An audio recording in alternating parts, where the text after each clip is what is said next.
Welcome to the Township of Whitewater Region Regular Council meeting for Wednesday, March 17th, 2020 at 4:50 p.m. Please stand for the prayer. Almighty God, we give thanks for the great blessings for which we've been bestowed, including the gifts of our freedom, opportunity, peace that we enjoy. Give us deliberations as the Township Councillors and strengthen us in our awareness of our duties and responsibilities. Grant us wisdom, knowledge, and understanding to preserve the blessings of this country for the benefit of all and to make good laws and wise decisions. Amen.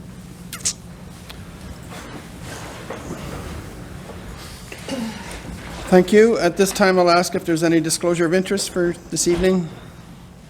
Seeing none, we'll move on to public meetings. Item 4.1, Cobden Pickleball.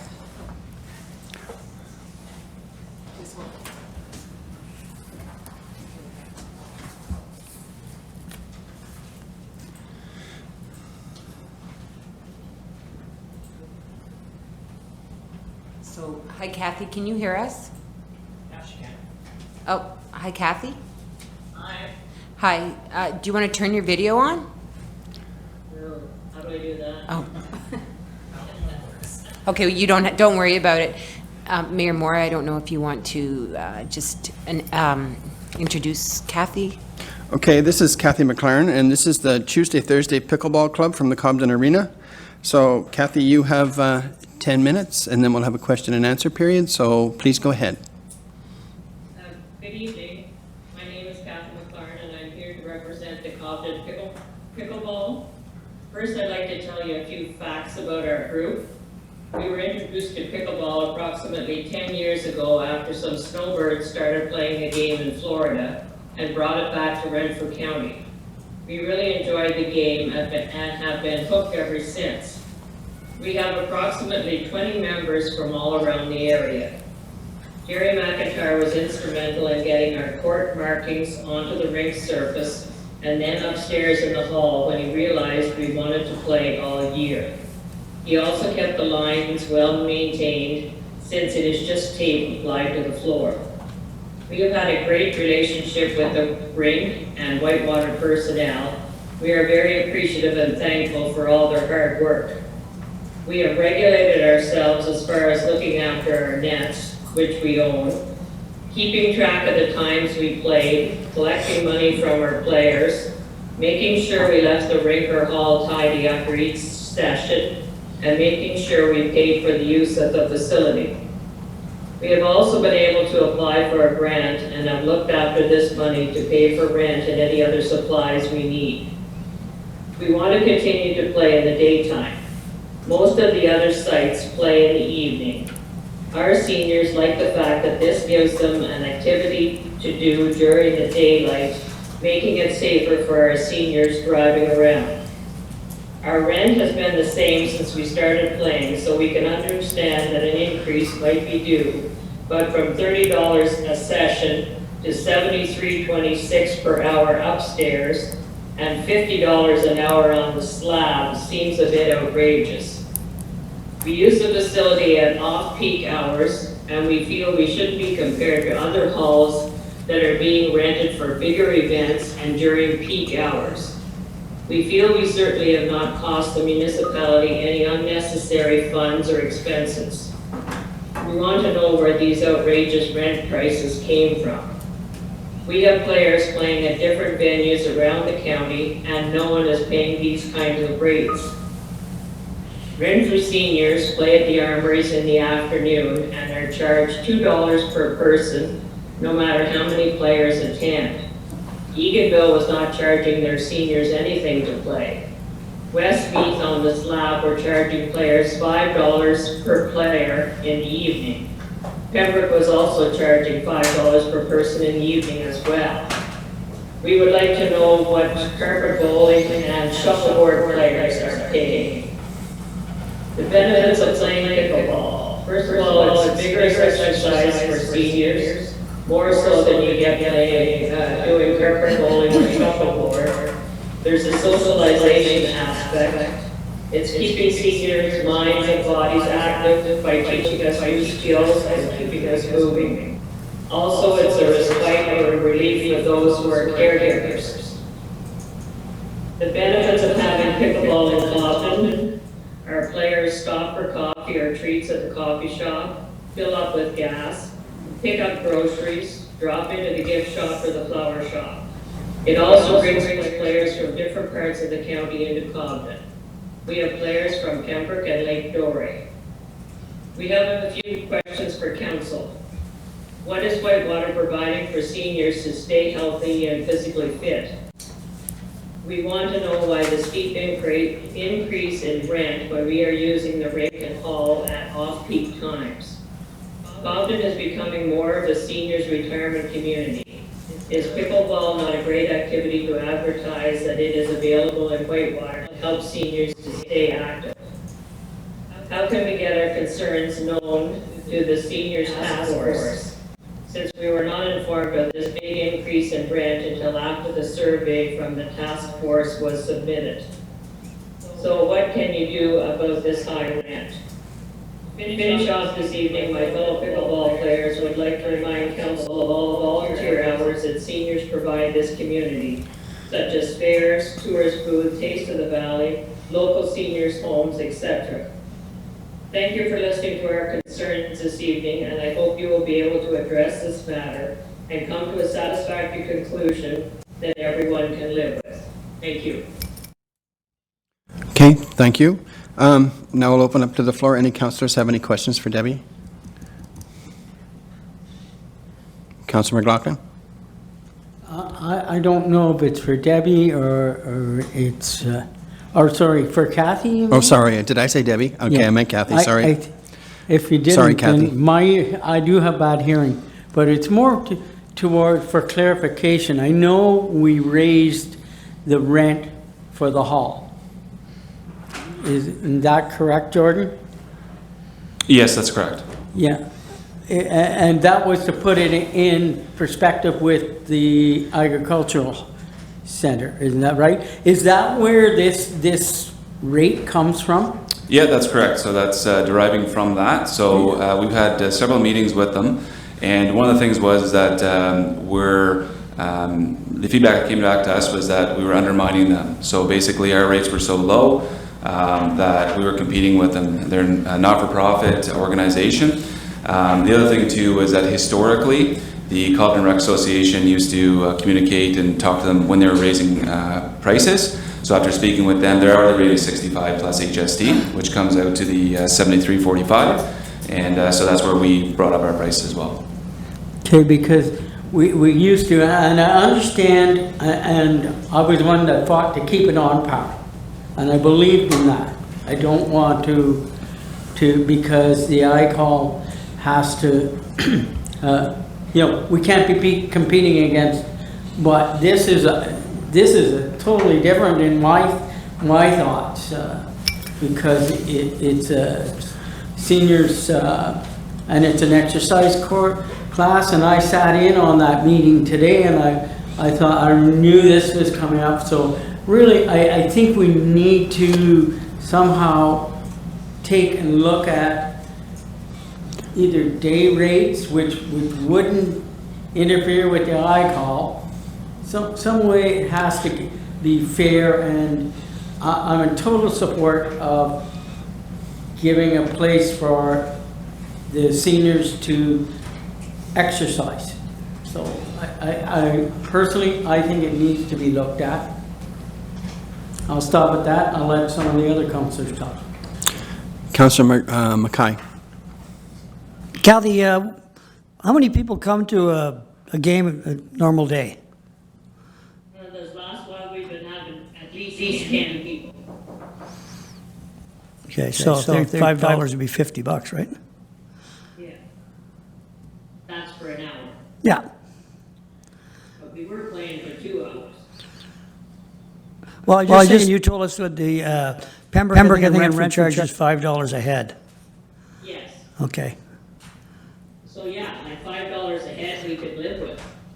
And when you're talking about us, the halls being the same, the ag hall has nothing like this being run in their hall, right?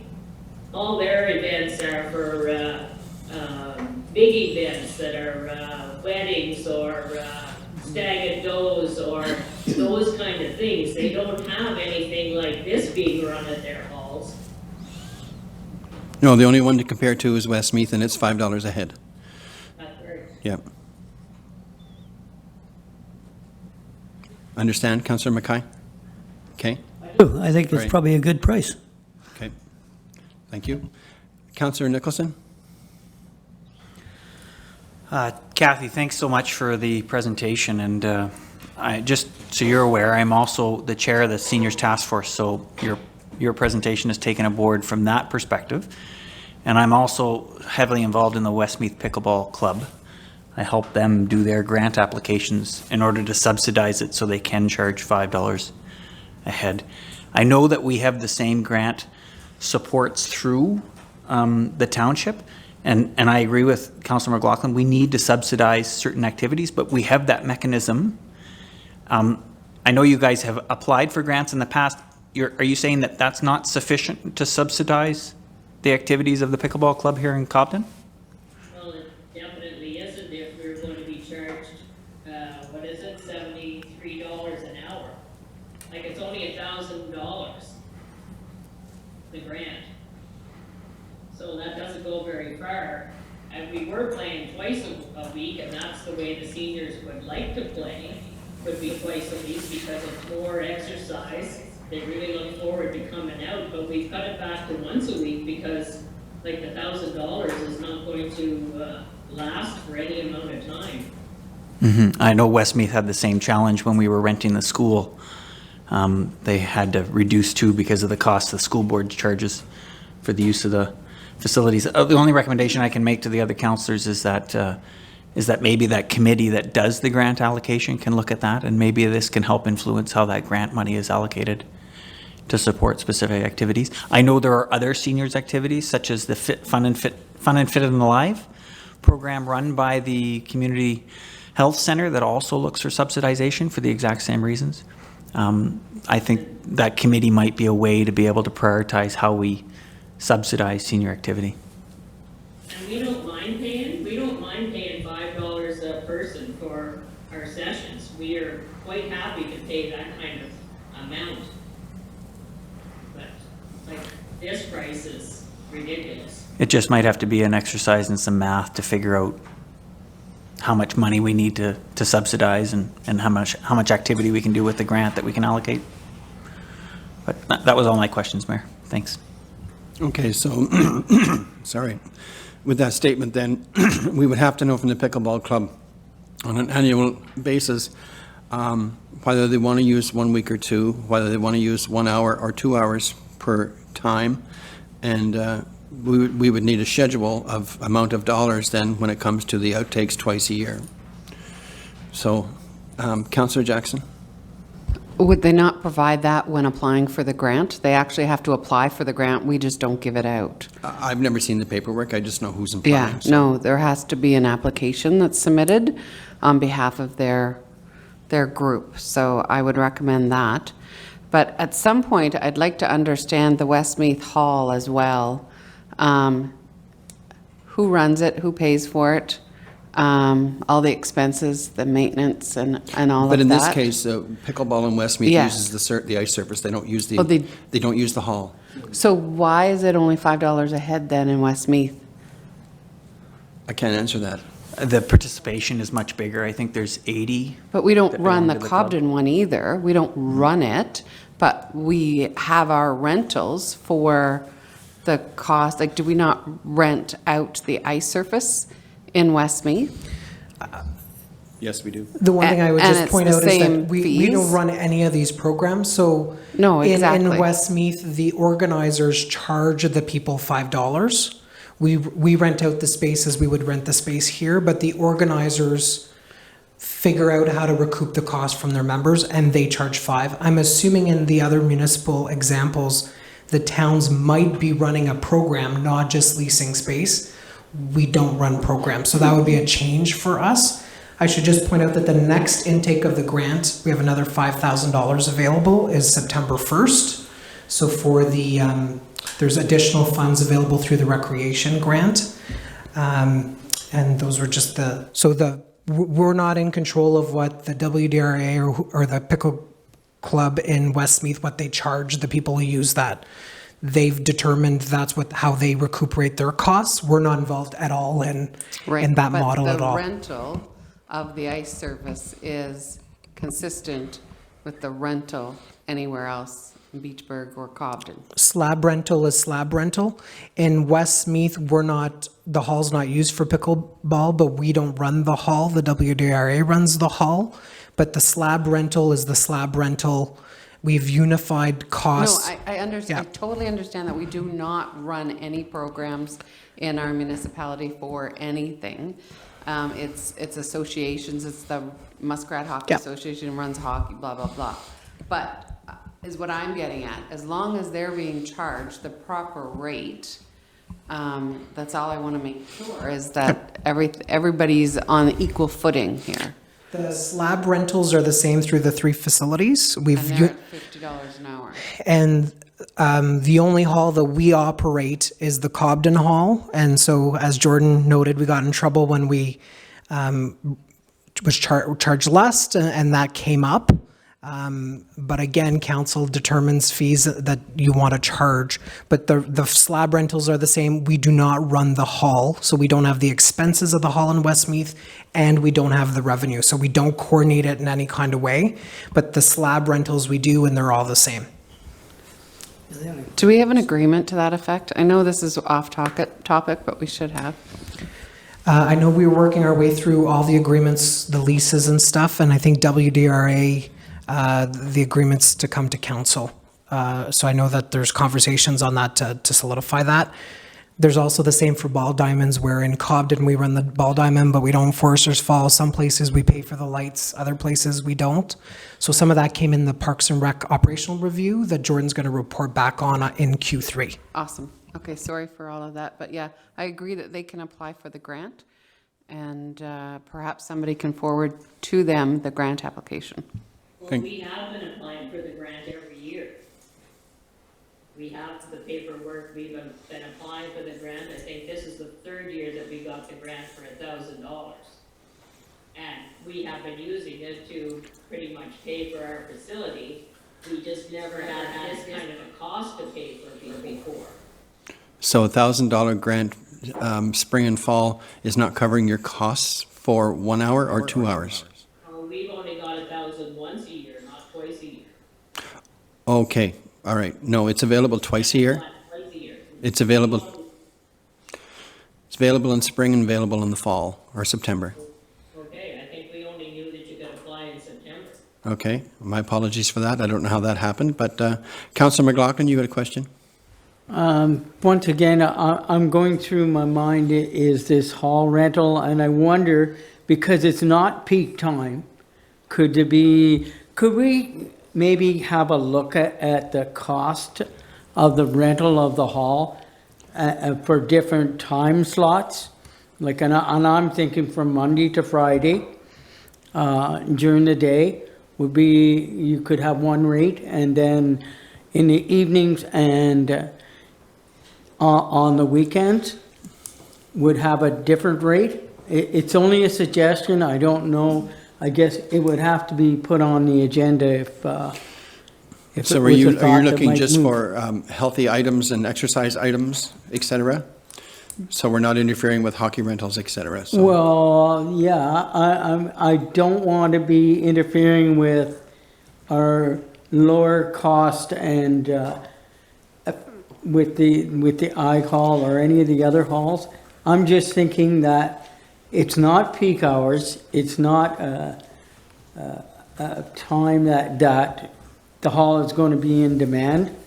So I just wonder, maybe we could put that on the agenda and see if we could somehow. CAO, does that come under notice of motion?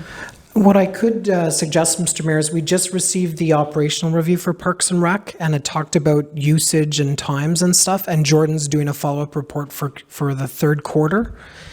So what we could do is examine that and report back as part of that, and then at the same time make sure that they haven't met their maximum. One group can only receive 20%, so at 1,000 they can apply again for September 1st. So if we could do the review as part of the review of everything else, and that's coming in Q3, and then also encourage them to apply again in September, and then we'll be back to council as part of that. Okay, thank you. Councillor Olmsted. Yeah, thank you. Just, I want to go back and understand the from to, and I know the to is now 73.45. What is the old cost on that, Jordan? With HST, and it was $30. 30? $30, yeah. Okay, that's quite an increase.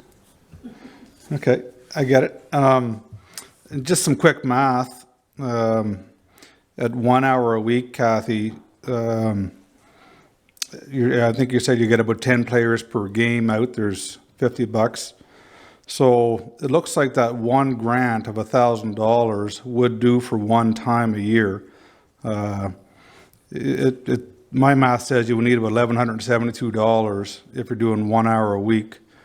So perhaps if that other grant in the fall, if you applied for that, get the other $1,000, there's your 2 hours a week that you could cover. So if you're getting 10 players out on average, there's $50. You're short $23 for your time. That's where the grant comes in, times 50 roughly times. So there's $1,100 or so dollars. So the first grant sounds like it's almost all the way there, and then if you apply for that second grant, get $1,000 again in the fall, I think it sounds like we're almost there already.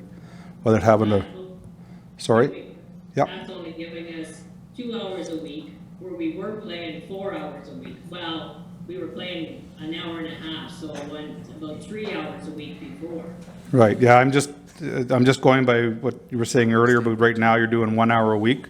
Yeah, And then, because we can't afford any more than that. right. So I think if you applied for that one in the fall, there's at least a second hour a week. But that's just one suggestion. Yeah, and if you reduce the rate, we'd be able to play oftener and make up the difference with each person paying $5. Yeah, that won't be up to me, that'll be up to all of council. Right. Like in Renfrew, they pay $2 a person and they can play from 12:30 till 4 o'clock in the afternoon if they want. Well, So there's no comparison going back to an hour, because lots of us went to Renfrew and enjoyed going, when you only had an hour and a half in Cobb, then we'd go to Renfrew and play for at least 2 hours down there. So we were getting lots of exercise. Like right now they have made their bubble with 25 people because of COVID, but once we get over this again, anybody that wants to can go to Renfrew again. So we really enjoy the activity, so we like to go oftener than an hour or 2 hours a week. you're probably in great shape. Well, I just had a knee replacement, so I'm just getting back to being in good shape. I'm looking forward to get back to playing, that's for sure. Well, we'll certainly discuss and do what we can, Kathy. All right, sounds very good. Thank you. Councillor Nicholson, please.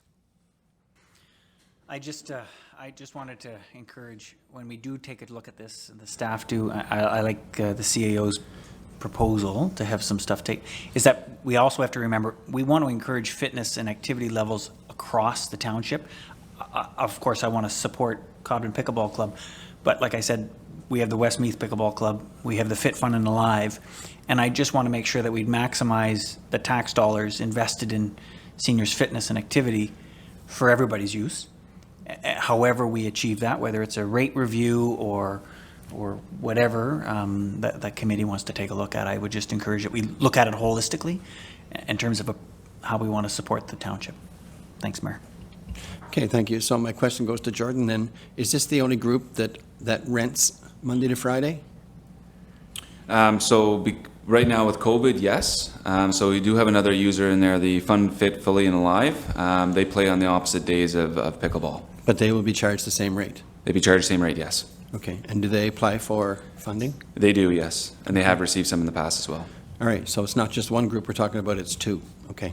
But we've heard that they're not very happy with the rate either, and they may not come back because of the rate. Well, this is something we'll have to look at then as a council. Okay. Anybody else with any questions for Kathy? Okay, thank you very much, Kathy. Appreciate your time. Okay. Thank you. Okay, bye. Bye. Okay, so that ends that. CAO, we done with that? Okay.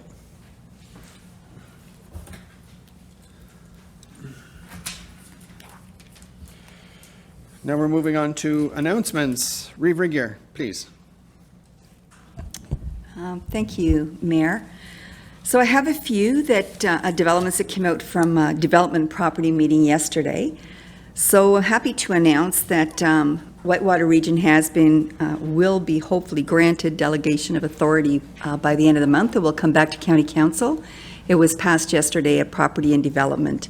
So that's very encouraging, and we are hoping and hopeful by May 1st that we will be in that position. So that was very exciting news. It is for sure. As everyone knows, we've been kind of beating this out since last October, so it was very exciting for sure. The other item, Jason Davis, the manager of the Forest and GIS Division, he wanted us to be aware that they will be doing, and they've already started the tree marking in the Beachburg tract, which is right outside the forestry there outside of Beachburg. And they will be harvesting that in 2022. And Borca, the Snow Country, anyone who uses that tract, everyone's aware of it, and I do believe, and I do know that Whitewater was also made aware of it.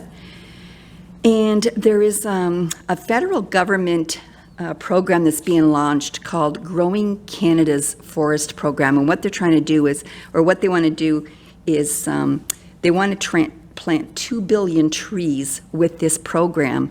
And I'm just bringing it forward because I'm not certain if the Watershed Council or if there's some groups within Whitewater might be able to benefit from this.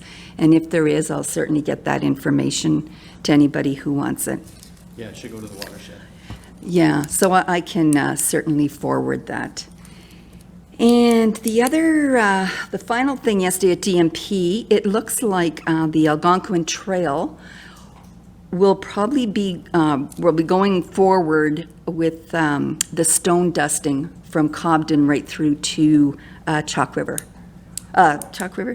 Renfrew, yeah, Renfrew right through to Chalk River, sorry. Renfrew to Chalk River. Renfrew to Chalk River. So it'll come through Cobden. It'll be in 2021, I think, that it'll be coming through Cobden, 2022.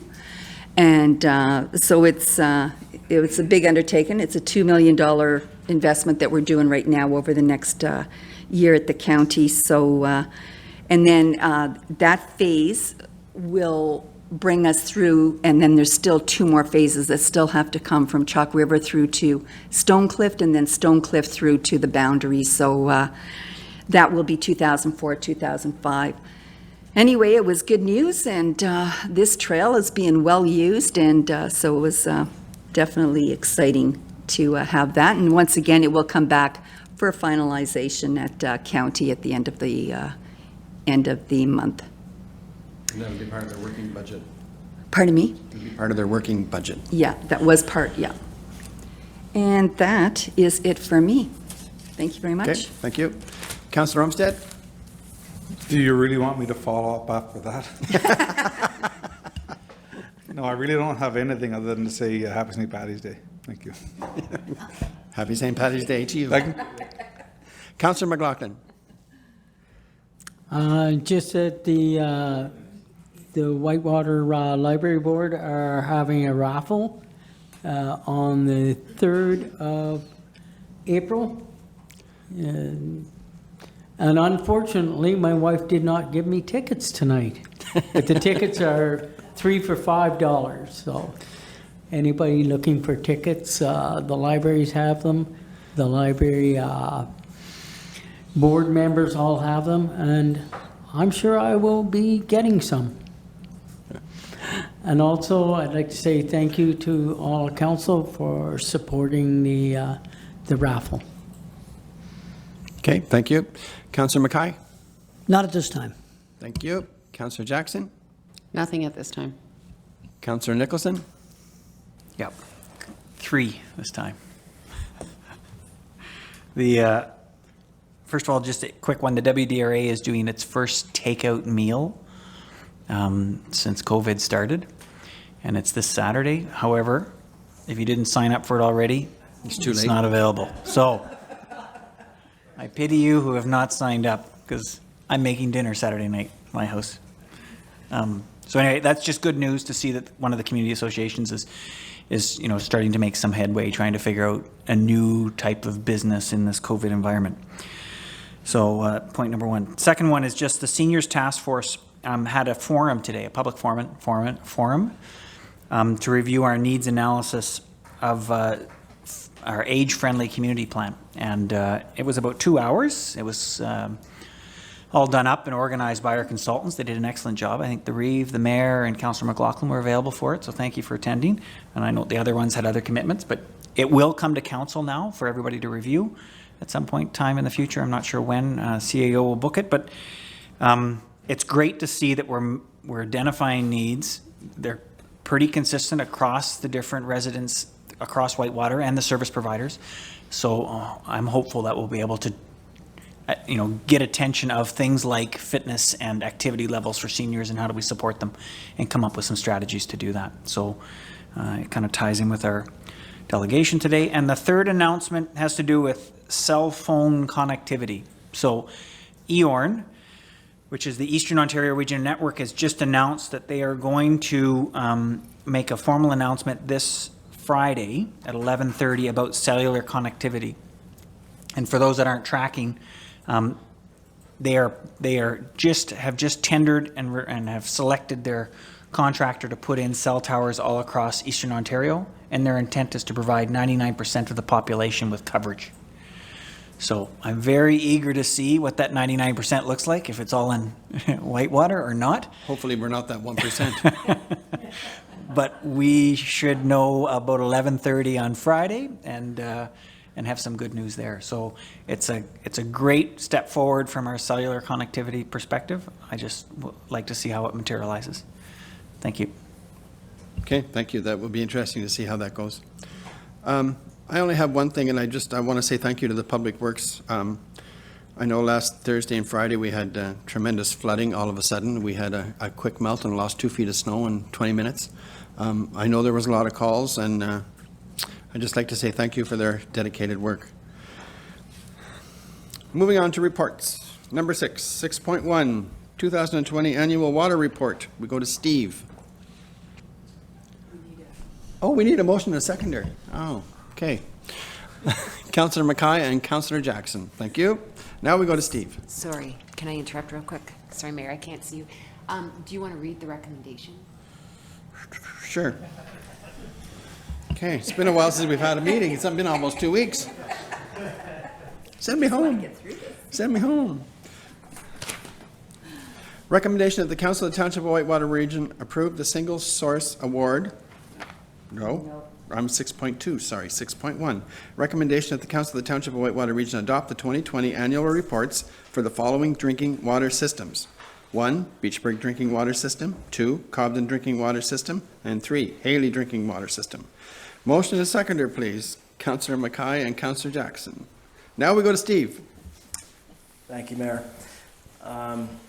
These reports come in every year. It's an annual requirement under Reg 170. The reports highlight activities for each plant and distribution system throughout the year. Events of non-compliance, testing, sampling, and whatnot. In the interest of time, I won't really elaborate any more than that, but I would be happy to answer any questions. Any councillors have questions for Steve regarding water? Seeing none? All in favor? Carried. Thank you. Thank you, Steve. Now we move on to 6.2, Fire Department. Recommendation that the Council of the Township of Whitewater Region approve a single source award of MSA Writ equipment to AJ Stone as budgeted in the 2021 capital budget. Motion and a seconder, please. Councillor McLaughlin and Councillor Nicholson. And we go to Jonathan, Deputy Chief Jonathan. So yeah, we're looking to go ahead with the purchase of our Writ equipment.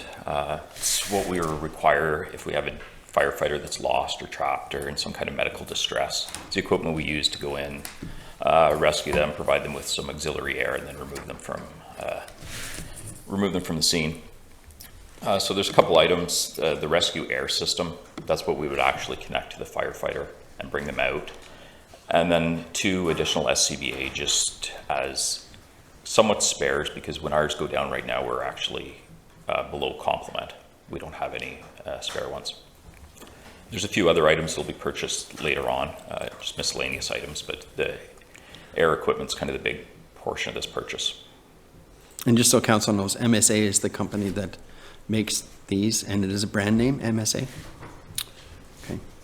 Any questions? Councillor Jackson? So does it come in within budget?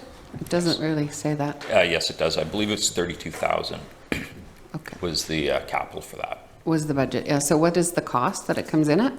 The Rescue Air 2 system is just over 57, and the 2 SCBA are 14.5. So Total. So yeah, the total then of the 2 is like $20,000. Yeah, and then there's some other equipment to be purchased later, but Okay. I didn't know if there was more than that. no. So the other equipment that's being purchased later, is it going to be included in this overall tender, or are you coming? Not part of the tender, but part of that capital Purchase? funding. Part of that project is what he's saying.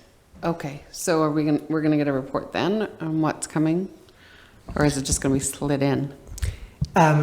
Within delegated authority, so if it's greater than, if it's within the budgeted amount and less than 25,000, I think is when we come to council. So if it's within that and within the budget, then we would follow the purchasing policies to make sure we're competitive and all those things. But we're well within the budget at 32,000. So there's an additional 9,000 left. And I guess I have just one more question. Go ahead. With regards to single sourcing, was there anybody else that tendered on it, or you tendered it out and this was the only one? Or this is the only one that really can provide the service? Because we've gone with MSA, SCBA in the past, we need equipment that's compatible with that. Yeah. So we have to go with MSA. Yeah. It'd be just nice to have all that information in here so that we know why it's being a single source. Thank you. Any other questions? Councillor McLaughlin? Just more for clarification, I'm sure I have it, because Jonathan, you just mentioned about going to that one supplier. Are all our, is it SCBA. Are they all the same company now? Same company. Because at one time we had big problems. Yeah, no, same company, same make and model. They're completely compatible. So it can be switched between any station. Any station member can pick up the air tank, and they're all the same. Absolutely. Absolutely. That's what we needed. Okay, thank you very much. Councillor Nicholson? Yeah, excellent. Just one question. The life expectancy of this equipment. I know I've asked it before and I've lost track. There's no mandated timing out of the SCBA, but realistically it's the 15 to 20 year mark. The cylinders will end at 15 years because they're carbon fiber. So we'd either have to replace cylinders at that time or replace the whole system. That may change with times. There was a time that those cylinders weren't even good for that long. They keep rolling it back as they have basically case study to prove that they're still good. But right now, it's kind of the 15 to 20 year mark. That's excellent. And we have enough for 1 per firefighter? We have 4 per frontline pumper right now. Wow. Oh, this is perfect. Okay, good. 15 years, that's excellent. Thank you. Councillor Jackson? I just wanted to clarify that is in the report. I just missed it. With regards to the single source, it just didn't pop out at me the last time I read it. So thank you for including that in the report. I just want to make sure everybody understands. Thanks. Okay, thank you. Seeing nothing else, call for a vote. All in favor? Carried, thank you. Now we move on to 6.3, personal protective equipment purchase. Recommendation that the Council of the Township of Whitewater Region approve the purchase of 8 sets of fire bunker gear and 22 new fire helmets to replace expired gear and equip newly hired recruit firefighters at a cost of $25,700 plus HST. Motion and a seconder. Rebrigadier, Councillor Mackay. This goes back to Jonathan, please. So just in keeping with our kind of asset management plan, we're going to be looking at purchasing around 8 to 10 sets of bunker gear per year as they time out every 10 years. So these 8 sets that we've purchased have all time out this year. The helmets, some of them are because they're timing out, and part of it is because we've hired 18 recruit firefighters, so they need to be equipped with helmets as well. The pricing, the RFP was done last year with, I believe it was 4 years of locked-in pricing for our bunker gear, which works out to $2,360 per set. And then the helmets, we've been using the same provider of helmets for about 3 years now, the Cairns Invader helmet. We need to purchase many of those for the recruits and to replace some that are timing out as well. The advantage of sticking with one style of helmet is we can maintain one replacement visor rather than having multiple sets for different helmets. And same with the liner, the helmet inserts, I should say. Different helmets require different inserts. We can stock a few of one style rather than a few of every style. And as council may or may not know, this equipment is time sensitive, so has to be turned over. Any questions? Councillor Nicholson? I just like the approach. So it's 10-year lifespan. Every 10 years or every year, we're going to spend about $20,000 to just life cycle manage the assets.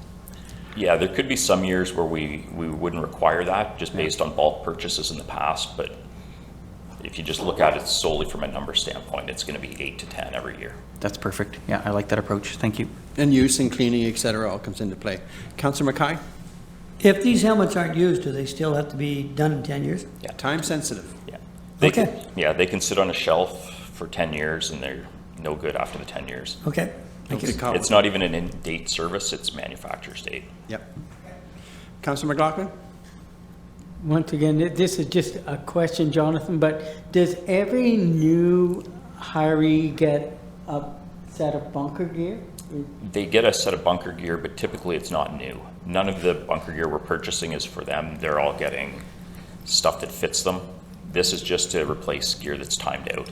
Okay. There are occasions where, due to the size of the firefighter and the gear available, that they would have to get new gear just to have something that fits them. But typically they're not getting brand new gear. See, that answers my main concern, because I wasn't sure how that worked because we had so many new people, but I'm following you have gear on hand and that's the gear that's given out. Yeah, our recruits, during recruit training, they're not giving gear that's actually in service. It's older gear that we've maintained for that purpose. Then as they start responding to calls, they get newer gear that's within the 10-year time frame. Okay, I apologize for the question. I just needed some clarification so that I would get it in my mind just exactly how it worked, and I like the answer. Okay, thank you. Seeing no other questions, call for a vote. All in favor? Carried, thank you. And we move on to 6.4, Ontario Fire College. Recommendation that the Council of the Township of Whitewater Region receive this report for information purposes as it relates to the closure of the Gravenhurst campus of the Ontario Fire College. Motion and seconder, please. Councillor Mackay, Councillor Olmsted, thank you. Jonathan, anything to add to this? I know it's an informational, but... Just a little bit. There are some programs that are still being supported by the Fire College, although the Gravenhurst campus is closing. They're continuing to offer some online courses, as well as some blended courses that would be through some of the regional training centers. The one that we've used a little bit is in Clarence Rockland. They're still doing learning contracts, which essentially means we could host a course in this township for our firefighters or for neighboring firefighters. They would have to pay and register through the fire college, and then we could run this course where they provide any of the training equipment we need. Typically, that's going to be of the form of theory-based learning more so than they wouldn't provide any practical components. They wouldn't bring a fire truck or anything along those lines. It would just be the course information, then we would present it. We'd still have to pay for that. Each student still requires to pay the $65 registration fee. The big push is for these regional training centers. Basically, instead of having one central fire college, they have these, I don't want to say for-profit, but different departments will run these training centers. And some are running them for profit, some just to recoup their own expenses of training their own members. Right now, CNL is looking to set one up in this region. They seem to be struggling a little bit with dealing with CNL and the fire department and getting it all on track. It's been a bit of a long process for them. So it remains to be seen whether that gets off the ground or when it does. Mississippi Mills has one, but they offer very few courses. And then the next closest would be Clarence Rockland. The courses, they're all different prices, but the ballpark would be they're typically around $400. And then the last thing, they're going to have 2 mobile fire training units that they can bring around to different areas in the province upon request. It's a big province, so I'm not sure what the lead time to get one of these would be or what the requirements for setup. But those are kind of the 4 options that they're presenting for us with the closure of Gravenhurst. So then we would have to play the game to make sure we have enough compliant firefighters, right? For the lack of a better way to say it. Yeah. The or way have they released the strength of being eligible? Because the college is closing, are they being more forgiving? I don't think they will be. I think it's just a matter of time before the mandated NFPA 1001 firefighter level training is going to be required for all members, and we're working towards that. The closure of the college, I think, is going to affect us more for the courses for our more senior and higher ranking members. We can train our basic firefighter levels in-house with some of the support that the fire college is still providing and with a lot of in-house work. It's going to be courses for, like I said, our captains and our officers. That's where we're going to really miss the college instead of paying $65, sending somebody away for typically a week with no lodging costs or food. Now it's $400 plus we're going to have to house them somewhere if it's far enough away or pay mileage. So that's where it's going to affect us the most. It's going to be budgetary. Yeah, they did offer a one-time grant that will provide us a little bit of relief, but like I said, it's only one time. Yeah, I've seen that. Yeah. Yeah, awful kind of them. Yeah. Any questions? Oh, hands go up. Councillor Mackay. Why did they close that college, or why are they closing it? I'm not sure what the main rationale for closing it was, but they've been pushing these regional training centers for some time. I think a lot of it has to do with just the cost of the infrastructure, where they can, use different municipalities in their training centers, in their opinion, to provide the same training. And it was never cost effective for them. $65 for a week-long course, and that price never really changed. So that was lodging and food. Lodging and food. Like it was Take great. holidays there, it'd be good. Yeah, like it was great for us, but the reality is that if those fees had gone up over the years, maybe they could have kept it. But I honestly don't know the exact reason behind it. It seemed to be a surprise to a lot, but also not a surprise. The writing's been on the wall for a long time. Thank you. Somebody else had a hand up. Councillor Nicholson.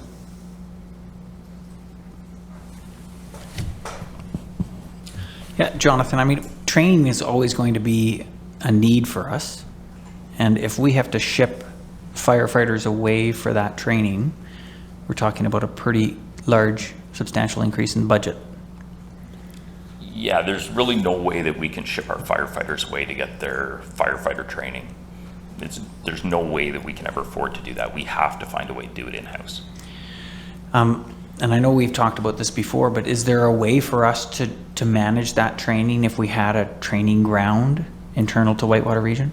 Yeah, that's only part of the whole system. There's a lot of dealing with the fire college and integrating different things. The chief and I were just looking at an online training platform that would help with a lot of our issues. But a training site is mandatory, both for our initial training of our recruit firefighters and the maintenance training of the rest of our fire department. We can only be so creative with the facilities we have. You can only do so much searching in a fire hall where you can't spray water because you'll destroy everything. You know the building, you know the exact layout. You know, you have to gently put the ladder into the building so you don't damage the steel on it. You wouldn't do that at a house fire. You get the ladder up as quickly and as safely as possible. So at times with the facilities we have or don't have, we're kind of training, we're not necessarily training in the way that we would operate on scene. And with the stress of scene, we always divert back to how we were trained. So we definitely need some space. And it can be something that's incrementally built upon to make it, you know, fitting of more and more needs, but that is a huge detriment to our practical training right now. And the time is never better than right now to look into that. Mayor, I'm wondering if we can amend that motion to include a review of options to have our own training ground? I think that'd be a separate one, separate motion. Because this is just dealing with the closing of the college. Okay. It's a direct result of that Yes. closing of the college though. So now we have to deal with just training, right? So whether we decide to buddy up with another township or how we decide to go about this would have to be in written, CAO, how we're going to facilitate. And just in fairness to the incoming chief and all the work that needs to be done and the departmental work plan and all the items that Jonathan's already committed to, I know that we'll continue looking at how this will work through the county, through the fire chiefs. What I would say is if we're going to look at something of that nature, just like water rescue is another one, that we would look at that for the next work plan, just so that as we're transitioning leadership and knocking off a bunch of other things, including getting the capital equipment right, that we keep this on the back burner, but that it's still top of mind. I know Jonathan's looking at a variety of training opportunities. We just received notice of grant funds from the province to help during COVID. But to be looking at a fire training, I dismantled one in Meaford for the record, because it was a bit of a make work project, to be honest. So I know the work associated with it, but I think if Jonathan can ease into it and focus on training generally, and then as part of the work plan and next year's budget, that it come back at that point.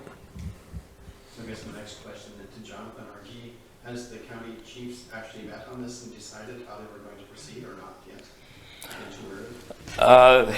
The only real conversations were related to CNL's proposal to be a regional training site.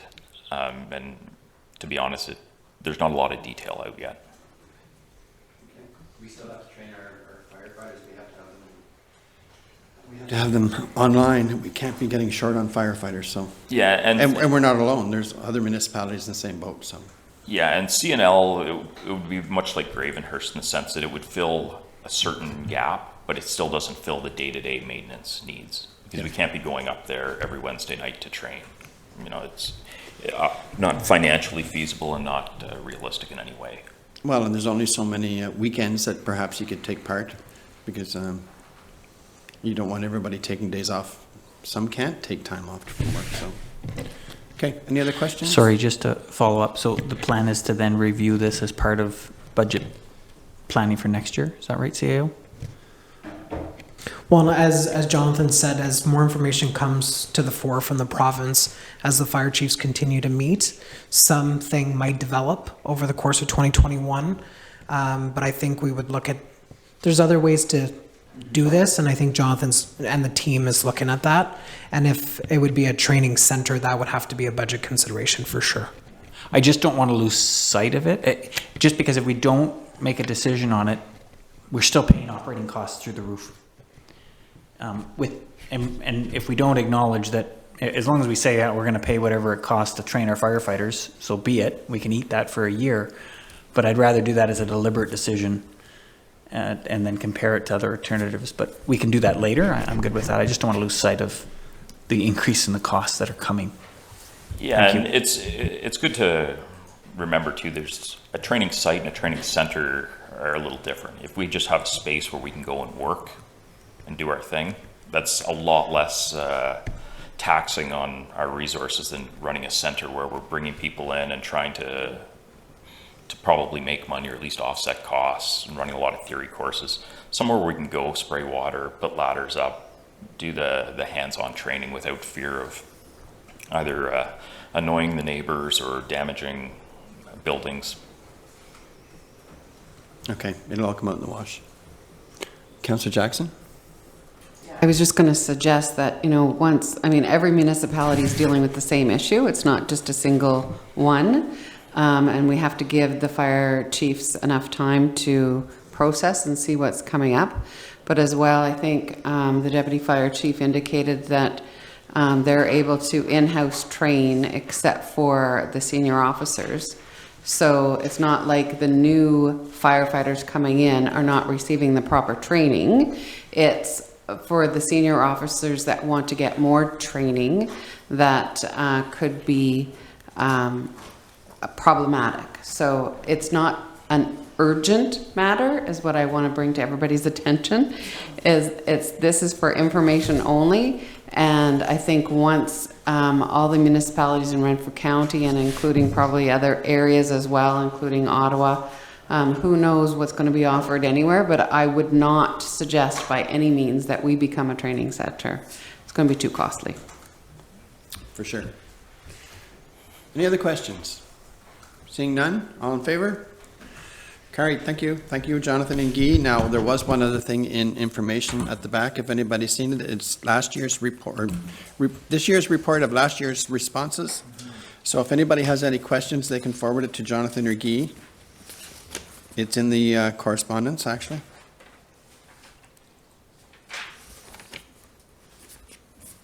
So that is a list of what happened last year. So anytime a truck moved on an emergency call, there was a report filed. So this is where your numbers come from. And that's where your dollar loss comes from as well. Each call may have a dollar loss, maybe not have a dollar loss, so.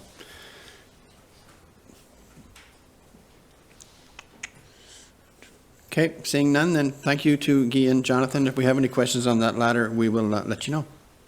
Okay, thank you. Now we move on to 6.5, Statement of Council Remuneration.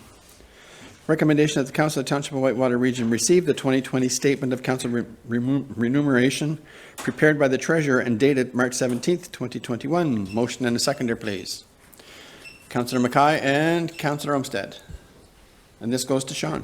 Thank you, Mr. Mayor. I'll be fairly quick with this one. It's an annual requirement, and you'll see on the second page broken down, or the attachment, sorry, they're broken down per member.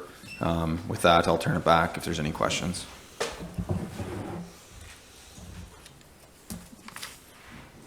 Seeing none? Oh, Councillor McLaughlin. Not so much a question as a comment, because I looked this over and I see that there's not a great variation. When I first started on council and we were paid by the meeting and the committee meetings, there was a great big discrepancy back then of about $8,000 between the bottom and the top, and that's why we went to the system we did, and I like to see this because I think it seems like a much more fair way of doing things. So yeah, spread out. Just a comment. I like to see that there was only And there will be a variation because some people don't spend this and don't, some can't go to conferences sometimes, and the times it is now. So there is reasons why there's the differences. But that's just a comment. Thank you. And last year wasn't a good year either because of COVID, so that could help too. Councillor Olmsted. Yeah, Sean, I didn't see anywhere in there, and I think it was last year we changed due to the new income tax act. So I think it looks like our pay was raised, but it was because we're paying more taxes, so basically the take home was the same. Yeah, so that we made that adjustment, I think 2019, the first year that I did it. So essentially calculate, yeah, so you won't see that adjustment here because you'll probably never see that adjustment again, I guess, in short, because and more so pertained to when we set the policy for council remuneration, when we came up with that original amount where we adjusted up to take, I can't remember, the only was the income tax, it was it was one the of way the benefits. I think it was the way that they taxed councils. Yeah, they took the council out as having an exemption essentially. Right. Yeah. That was 2019? I believe it was for 2019 taxation Sorry, I year. thought it was last year. No, I think it was 2019 if I'm not. Okay. My memory is foggy. Time's flying, I guess. Yeah, time's flying. COVID. Okay. Thank you. Okay, thank you. Seeing no other questions? All in favor? Carried, thank you. Now we go on to 6.6, Treasurer's 2020 Year-End Report. Recommendation of the Council of the Township of Whitewater Region receive the year-end Treasurer's Report for fiscal year 2020, inclusive of the General Fund, Water Fund, capital additions, capital disposals, debt, reserves, reserve funds, and building services. Annual report. Motion and a seconder, please. Councillor Mackay and Councillor Nicholson. Back to Sean. Thank you. All right, thank you. And I'll plug in my computer here back in a second, but I'm just have a few notes on my screen of the actual report that was in the agenda. So part of this report that I don't have in my PowerPoint speaks to our building department as well. So I'm just going to pull that into here in a second. It's attachment 1, and this just shows essentially they're to report yearly. So we added it into my report here, and it's going to show the amount of revenue that came in compared to the amount of expenses. And I just want to point out that in 2016 there was 167 permits issued, and then in 2020 there was 314. So you can clearly see the growth in that, or at least the amount of permits per se in that department. That's good for us. Well, yeah, it's good for sure. And then one other thing, and I know because when we passed the PSAB budget that Councillor Nicholson has asked, is the reasoning behind why amortization is not budgeted for. And I'll just point out that in 2020, the township had $1.8 million worth of amortization. So assuming that municipalities had to account for amortization in a balanced budget, the levy would have to go up $1.8 million just to cover that expense. So that's essentially the part. They have not made municipalities account for that expense when passing their budget.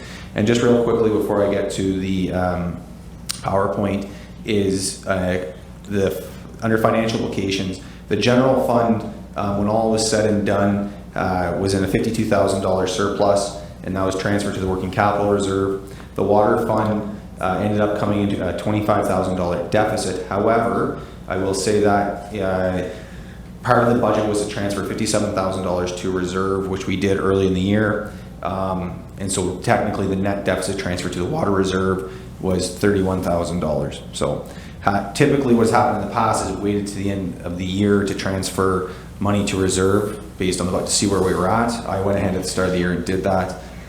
So we still have a positive amount going into the water reserve. And then the sewer was about a $69,000 surplus. So with that, I will, and basically I'll speak to that actually very quickly. Basically where that surplus comes in is the debt servicing costs of the temporary borrowing. because of COVID, interest rates went through the floor. So when we set this budget, we were assuming that, well, COVID at that time was not a thing. But as soon as the COVID hit, the Bank of Canada dropped interest rates, lowered our cost of our temporary borrowing of the money we were pulling to cash flow that project, and that's essentially where that is. Because the monthly interest before COVID was substantial, and every time we're pulling more temporary borrowing, more money was added to that principal. So that's where that comes from. So that surplus would be transferred to reserve.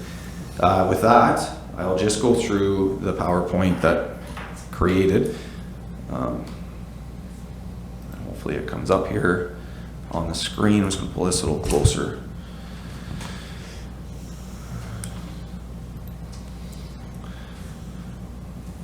I just thought this one maybe wasn't one we just passed back for questions, but I will be quick to go through the slides. So I think it's really important, just we and I pointed out, this is from the Municipal Act, the roles that we have for council, the CAO, and the treasurer.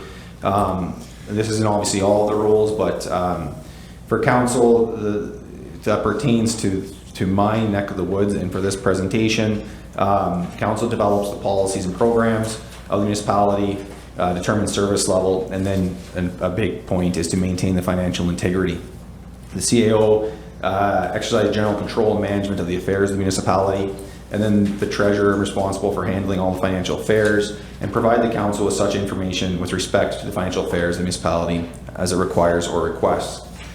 You did not request this, but I wanted to bring to sum up, because we will be bringing the financial statements at another time, but I don't honestly know if they're obviously important in a sense, but kind of getting an understanding of the year that we had in this sense might be more beneficial. So just where I'm going to touch on, we'll go through the collection aspect of it, into operating grants, just touch on those, special projects, capital additions and disposals, debt reserves, and then end with a little slide on growth. So tax collection, so this slide or this pie chart would become somewhat familiar. So I've updated it to the actual what 2020 was. It really didn't change much from the year before. And we'll just note that 57 cents of every dollar collected from tax bills goes out the door. The township keeps 43%. Well, I guess technically the township keeps 53%, but we turn around and give 10% to the OPP for their services. So we separate that out. But yeah, it seems to be similar to other years gone by. This slide here, and I will attempt to use the zoom here. So this is the age trial balance as of December 31st. So it's, I don't know what I just did there, but here, this is the button I want. Okay, so this number here, the 135, the 1,357,105 is the total amount of taxes or interest that is outstanding or owed to the municipality at year's end. Ross, I'll get really fancy here. This is what the 049s are what the Ross was, and I know it's hard to see. This number looks substantially big at 615,000 of that 1.3, but there's a big portion of that is the Temenko property. So factoring in the Temenko properties, that I will be bringing a report back, God willing, this year to give an update and have the roadmap for that.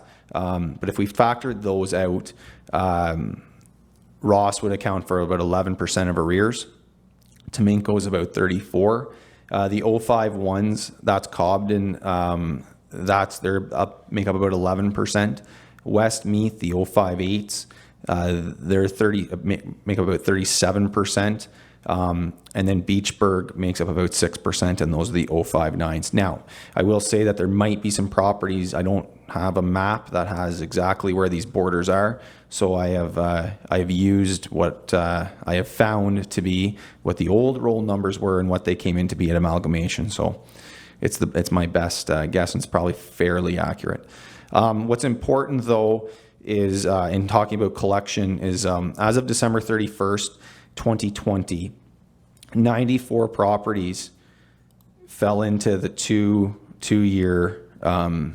You can't well, I guess it looks pretty good there, but the 2-year spot, okay? So why that's important is because when properties fall into that, to that area, you can start to begin the process of the tax sale mechanism to collect. As of December 31st, 94 properties. Okay, 34 of those were properties that are currently now being held or going through the tax sale process. 9 of those are Taminco. So in essence, there are 51 total properties that are in 2+ years arrear threshold at the end of 2020. So we have been able to bring that down from 94 to 51, which is I think, I mean, obviously it's not zero. Clearly, I don't know if it ever will be, but we're making progress. Just sorry, I lost my notes here. But now, what's important to note is that as much as I think we've done fairly well, we got 38. The things that I have, the numbers that I have, we had 38 properties that we were able to get collected and get out of that 2+ years, whether they were part of the tax sale group or not. So we made significant progress, I think. But as I say that, as of January 1st, 2021, this column of 1 year now flips into 2 years. And from my digging, there's about 175 properties now that fall into 2+ years as of January 1st, 2021. So having said that, working with Kim, the Deputy Treasurer, we'll be sending out reminders regularly, but we will also be looking to take a serious look at this and use the mechanisms we have in place to start to collect and bring those back down. So I told Kim she did a great job, and because she's been paying a lot of attention to it, but I said the mountain just got a bit bigger, but we'll work through it.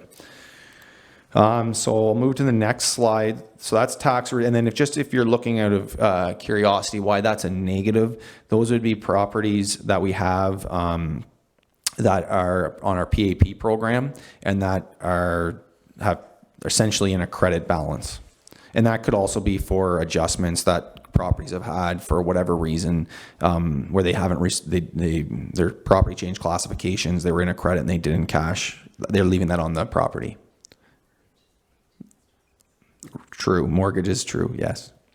Now into water and sewer. And I apologize for the way that this aged came out. It didn't work as well for me. It was more of a screenshot. You'll see 355. That's also the properties that make up the unapplied balance. And there's a little bit of a skew here, basically because of the timing of the bills. So at the time that this was ran, people that were on PAPs, because of now it was the first year we switched the billing cycle. Our last bill of the year didn't go until January. So there's slightly more properties in there. But in any event, there's 142 total properties that were in arrears. As of January 1st, 2020, there was 305. And we transferred, March 4th, we ended up transferring the properties that were still in arrears over to the taxes as per our policy. We have not done that to date yet, but we're working through to giving people ample opportunity to get themselves out before we do that, but it will be happening soon. But in any event, 305 at the start of the year, and we're 142 now. So again, making some significant progress, I think, there. Then our other kind of accounts receivable, I guess, for lack of a better term, is our recreation, tipping fees, or advertising. I call these other accounts receivable. Essentially, there's $36,000 outstanding at the end of the year. Start of the year, there was $139,000. I think basically, it's a huge decrease, but basically COVID, there wasn't as many arena users, and therefore there wasn't as many people billed out. So there's less arrears as well.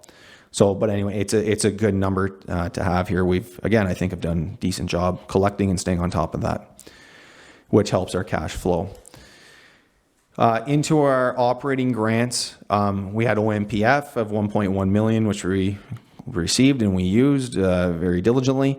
We had our Canada Summer Jobs. We were successful in one student, so I know when when COVID hit in the federal government and there was the big push on students, we were successful with one of our grant applications, and that was for the admin planning student, and we received $3,900.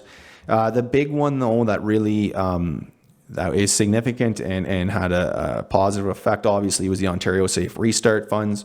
We received $214,800. This was to be put towards the COVID pressures. So I've kind of listed the expenses here, and really what this for us is essentially the arena or recreation loss of revenue, because our facilities aren't open and we couldn't have them being used. So we set the budget, thinking we were going to get in like 6 months or 8 months for some of those facilities of revenue, and we didn't have that. What this did not cover was there was still ice loss in Cobden for $20,000 and additional loss in Westmeath for about $14,000. So that money was great and obviously helped us a ton. It covered the upgrades in the council chambers, but there were still some COVID related pressures from our budget that didn't cover. But any event, we'll take it. We got some more in 2021 as well, and I'll report back at that at a later date. So at that point, I'll turn it over. If there's any questions on that kind of stuff, or if you want me to keep rocking and rolling, you just let me know. Councillor Nicholson has a question.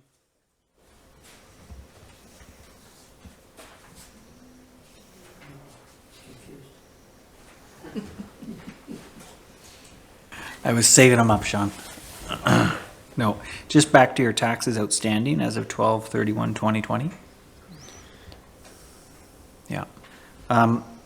The current interest that's owing on those accounts, the $59,245 for current year, does that represent our carrying cost to carry that debt as well? Like, is that how much it's costing us to borrow for cash flow? Well, we haven't had to borrow for cash flow. You see, I would say that the 1.25% we charge monthly, I think that's sufficient. I think for what it would cost if we were to, we'd probably pay a little bit more than that, but it wouldn't be, I don't think it'd be a ton more than that. I think that's pretty sufficient. No, good. I just wanted to make sure that we had some correlation there. The other one is just a current one. That number frightens me a little bit. It's almost 700,000. Is that normal? I don't remember it being like that last year. And how does that compare in terms of percentage with other municipalities? Should we be concerned, or is this normal? I wouldn't be so much concerned about current. Obviously, I think the thing is, I could spend probably 3 weeks diving into this and coming back with and figuring out segments of the population, etc. The number that I'd be more concerned about, which may correlate to that current as well, maybe a pattern, is that 175 that just flipped into the 2+ years, because that's significantly more than it was a year ago.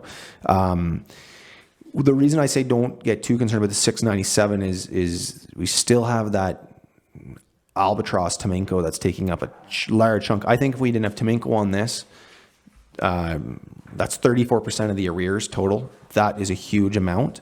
But I think the more concerning point, if we want to put it that way, would be the amount of properties that are now going to be in 2+ years. So, but I mean, that's a bit higher than what we had before. Okay.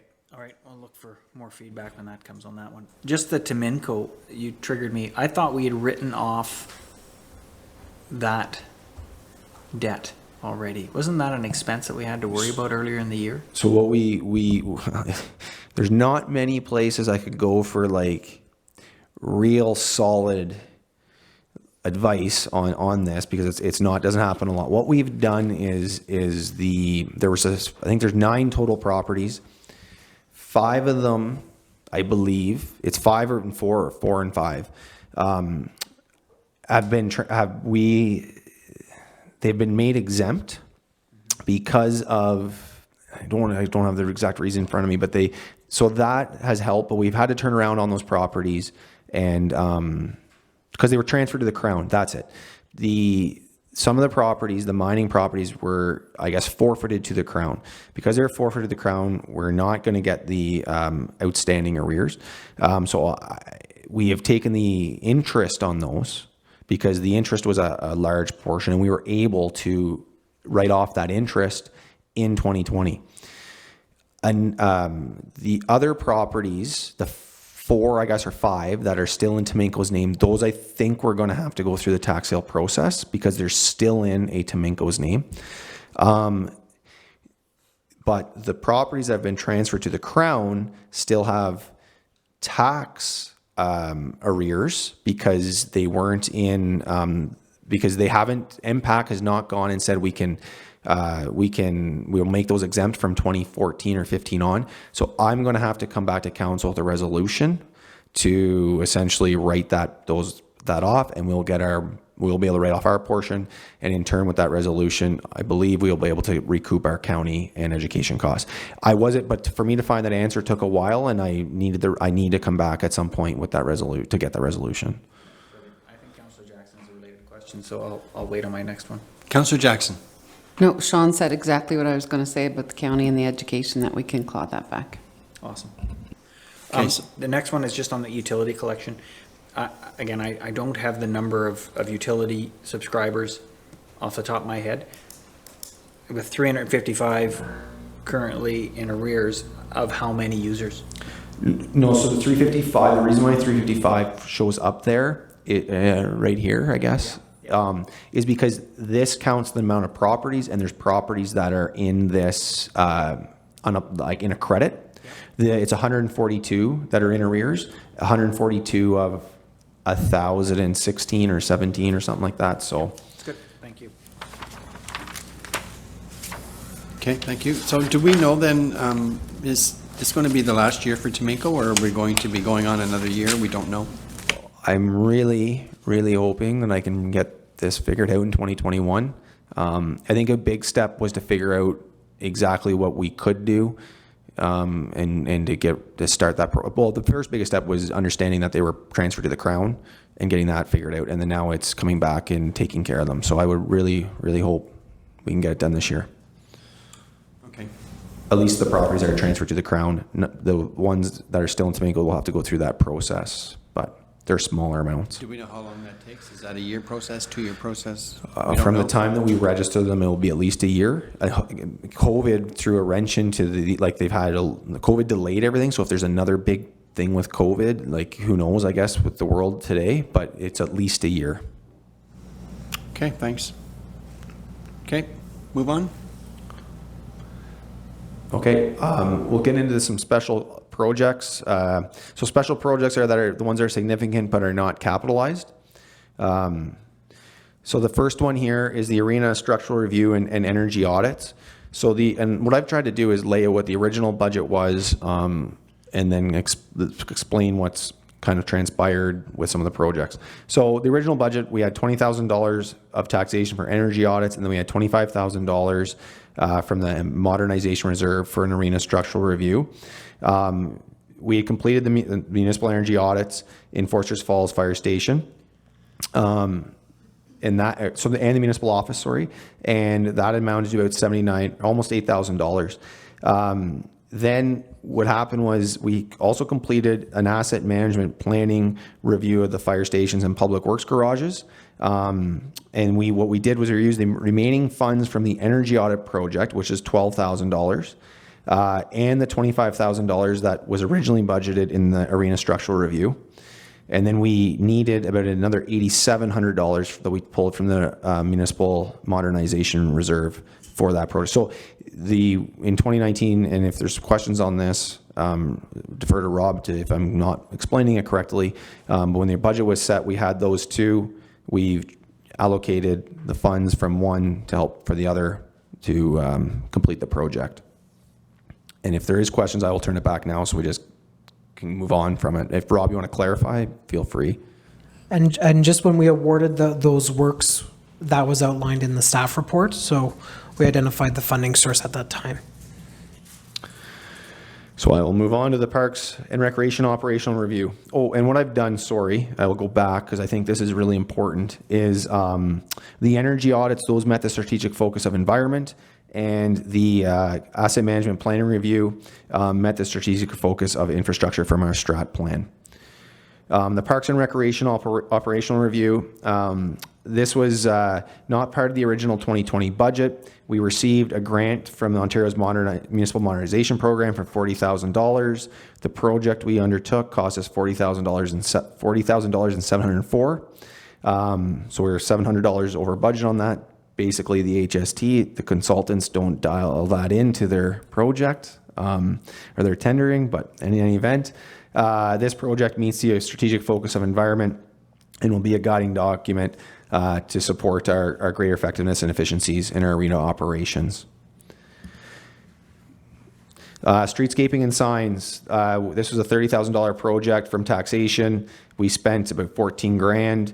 The Hamlet entrance signs, we go up in 2021. Corporate sign is now complete. This project supports economic development. Fuel card system. On April 15th, Council approved a fuel card system for 70 to come from the Capital Reinvestment Reserve. It pretty much was on budget. There'll be tanks at 4 locations: landfill, Cobham Garage, Ross Garage, and Westmeath Garage.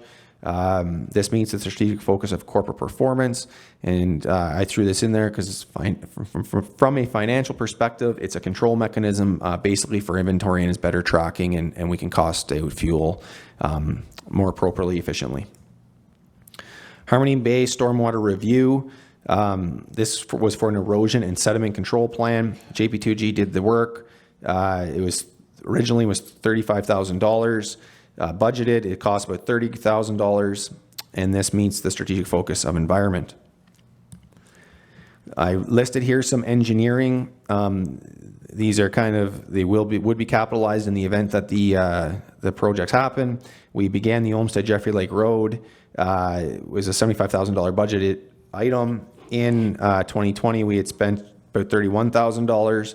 Cameron and Crawford engineering is completed, and these meet the strategic focus of infrastructure. I believe we also have, so what that means is the Cameron Crawford would now go on the shelf with Simpson, Hume. So we have Hume and Cameron and Crawford and Simpson jobs. Flood management.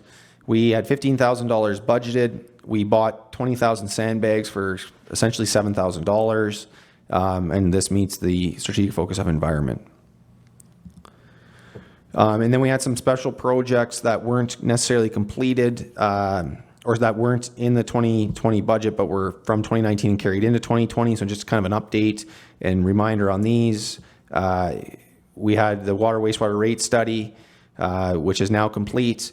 We had the development charge study, which will be complete soon. So we've had some expenditures that were expensed in 2020 for those projects. We had the growth study, which will meet the strategic focus of economic development. And then we had the Astrolab design, which is still ongoing, but that would meet the strategic focus of recreation. So there were some pretty significant works going on there. And then again, if there's questions on the special projects, I will turn it back before we move on. Rebrigger.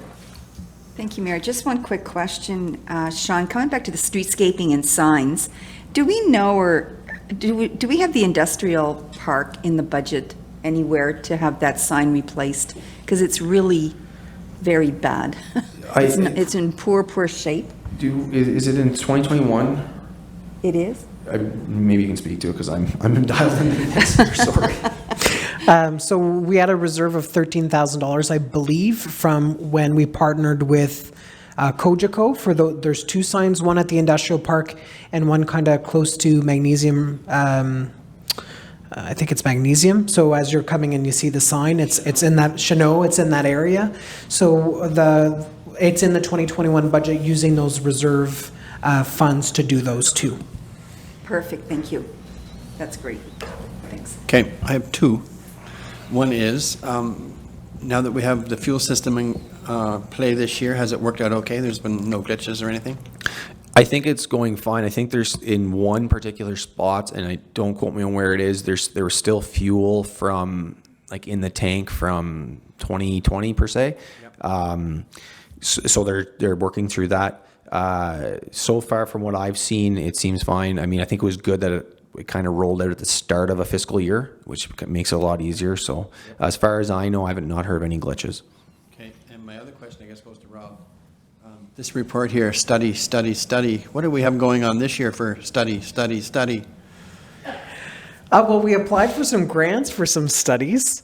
And as I said in the Zone 6 meeting at Roma, studies are important if you want to understand where you're at and a baseline. We had this conversation about the asset management plan from the staff side where we think, oh, well, we could do that. And I keep reminding the managers, well, when are you going to have the time to do this unassisted by consultants? I think once we have those reports as baselines, we have the team now in place, better data, better trained staff, I think, to be able to follow it through. I know in this year, the studies are actually water related, a lot of them, to make sure that the water system is, so the well heads and the fire flow and that kind of stuff, those are still studies. But I would say studies serve a purpose.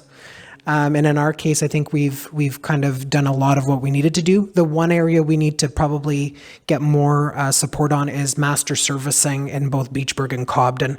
What we're understanding is when developers want to build, understanding the infrastructure and where it's at and how they connect to it and what needs to be upsized. And some of that, if we have development charges, will be funded through development charges, which will be great. But when we don't know the infrastructure, don't have that information, or don't have that base data, we can't kind of move forward. So I think we're in a better place. We know kind of where the issues are and where to focus our attention. Okay, thank you. Councillor Jackson? Yeah, I just want to reiterate what Rob is saying. I think years ago when studies were done, they were shelved and they were never used again. And thankfully, we have a great team in place here. Certainly Rob is a great leader in bringing that team together and making sure people follow up on the studies. And we've seen that since we've been on council. And that is certainly not the way in a lot of municipalities still. They apply for a study and it's shelved. I think more and more the provincial authorities are taking you to task on some of those studies. If you say you have a study now with asset management plans, they're wanting to know, okay, how are you following up with that study? So it's coming to a forefront that all these small municipalities that have spent money on studies are actually having to implement what the results are. So we've come a long way, and we've certainly come a long way since Rob has joined our team. And this also helps when it comes grant time. Absolutely. Okay, Councillor Nicholson? I'll throw this one at the CAO. I'm not clear on the Astrolab design. I don't understand I thought it was completed, the design portion of it. No, so it's not just design, it's detailed design, and essentially to have it shovel ready. So the concept, we're still just confirming that the dressing rooms are of the sufficient size as we finalize the design, and Jordan's done some comparators and industry standards that we're confirming with the architect, but it's architecture plans and the detailed engineering. So that it's essentially a shovel-ready project. So although we didn't get the recent funds, we're hopeful that there'll be stimulus money and then it'll be ready to go. But back to servicing, how they connect into the building, all those things have been interesting. We don't have any of that documented, so they've had to do some of that site investigation, but it should be completed in 2021 and ready to kind of shovel ready for whenever funding is secured for it. Thank you. So that will be coming back to council then? Possibly by December, is that the idea? So the actual design itself came to council for final approval, but we'll advise council when it's basically the drawings and all the things that come with it. And Councillor Olmsted, as the lead for recreation, we're just confirming before they finalize everything, and we'll bring that back to council if there's any changes. Just so long as we have our I's dotted and T's crossed when it comes grant time, that's all. Yeah. Okay. Councillor Olmsted. Yeah, just to support Councillor Jackson and the CAO regarding studies. I was never a big fan of studies when I first ran for council. Actually, and I ran on a platform of better planning. I just didn't think the township had a great vision or even really knew what we wanted to be. And I do recall a number of $426,000 back in 2000 and whatever it was before I ran, of what we were spending on consultants. And really, so we were doing lots of studies, but as Councillor Jackson said, I don't think they were put into action. I'd hate to see where we'd be right now with the pandemic and with what has happened with the explosion of growth in our region, if we didn't understand what was going on or what we want our region to be. So, and that takes into account water, sewer, some of the developments that are going on. I don't know where we would be if we didn't have a lot of these studies done. In fact, I guess the best study is can be thrown out because this growth study, we're going to probably hit our number of 2030 this year with the amount of growth that we've had. But hopefully we can just add to that. We don't have to create a new study. Hopefully it can be a working document like an asset. Agreed. Thank you. Thank you. Anything else? Seeing nothing? Okay, we're carrying on? We can carry on. Capital additions and disposals. So the way I've broken these down is into their strategic focus. We'll start with infrastructure. So we had Powers Road. This was part of a cost containment measure. We had originally budgeted the whole job, but then we decided to do it over a 2-year period. And the work that was done there to prep it for 2021 was covered through OCIF funding. Ren Morrison Drive. This was not part of the original budget, but on June 3rd, and I have 2000, it should be 2020, council approved that job. And it was $44,000, or just shy of $45,000 from the Road Purposes Reserve. And the picture, I think, looks great. It'd be a great spot to have a road hockey game, that's for sure. Anyway, moving on. The landfill truck. This was originally budgeted of $85,000. Kind of went out, nothing really happened. Then we went out again, a little bit smaller of a truck. And $61,000 for the truck. It includes a dump box and a plow. And then moving on again, so a fire half-ton truck. This was not in the original 2020 budget, but on July 31st, 2019, council did approve the purchase of 2 half-ton trucks. One would be funded in 2020, so that funding happened this year, and that came from the Fire Purposes Reserve. And then speaking of bunker gear, that came up earlier tonight. So there's kind of 2 pictures of what that bunker gear looks like. If council doesn't know, the staff member, the person on the right is our new staff member, well, not necessarily new, but newest staff member, Julie Parr. This original budget, it just came in under original budget for 25 sets. So 25 sets, we had budget for 60,000. We spent just shy of 57. The fire cistern industrial park decommissioning. This was the bane of my existence in tracking.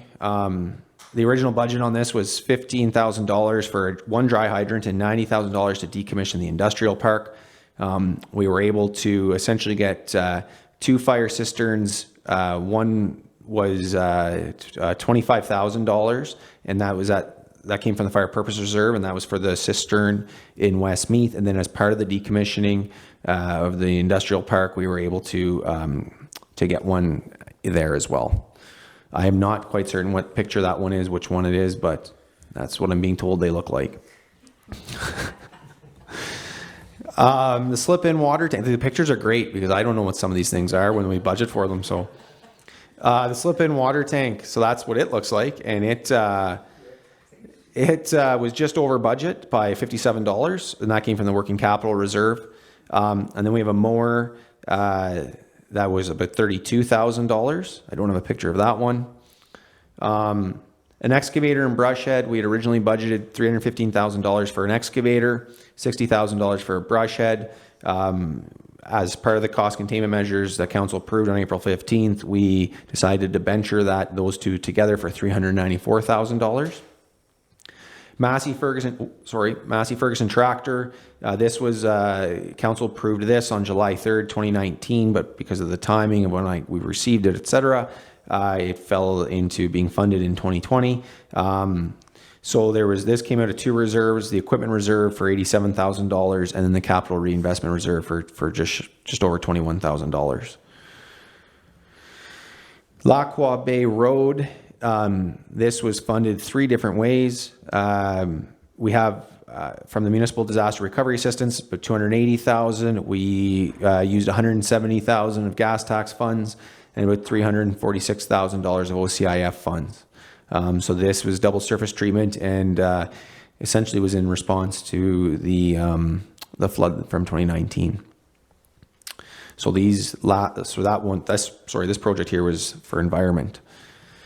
So keeping on the environment theme, we had the Westmeath Arena and Fire Hall septic on December 11th, 2019. There was a council approved an emergency repair.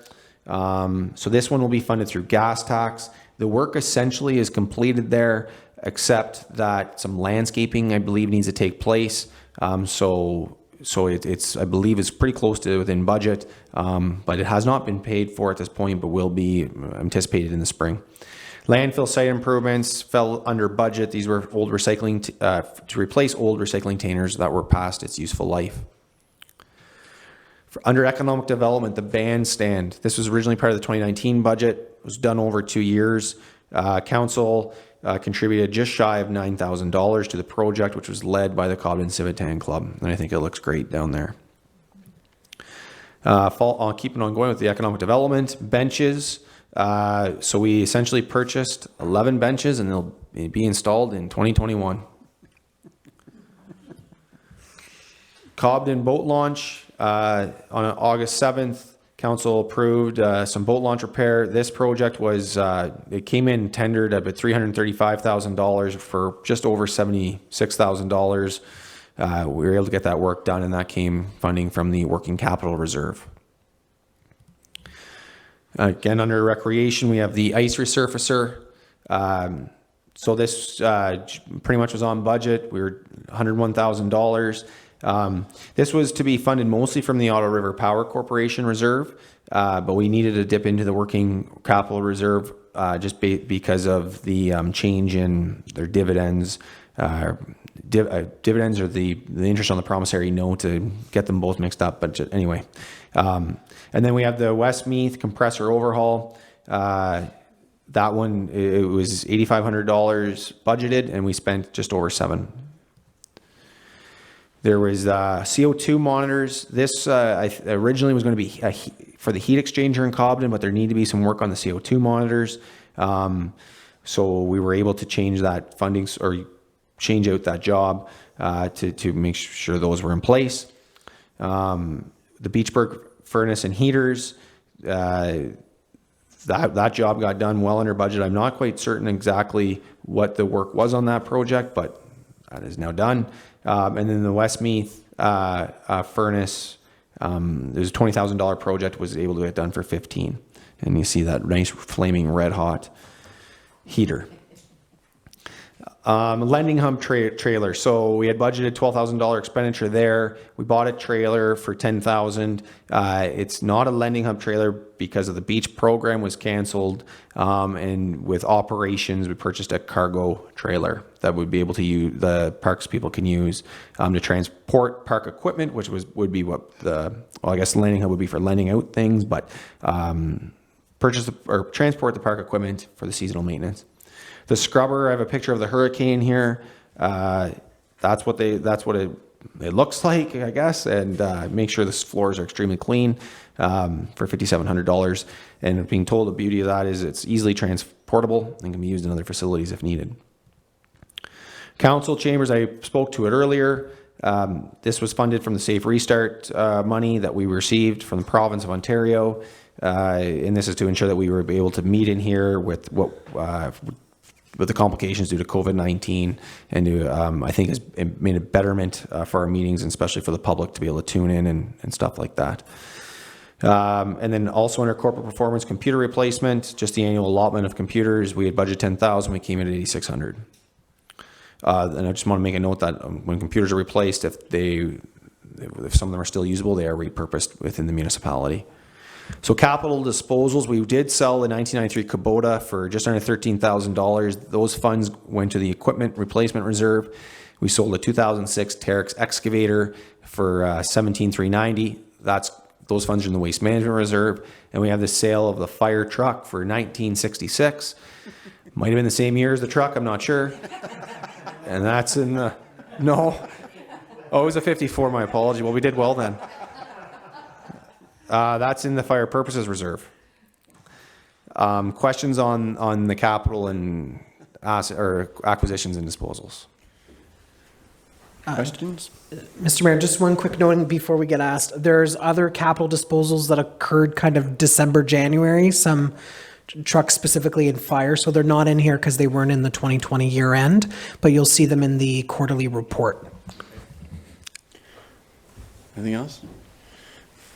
Okay, we need a 5-minute break. Sure.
Okay, thank you. We'll move into debentures.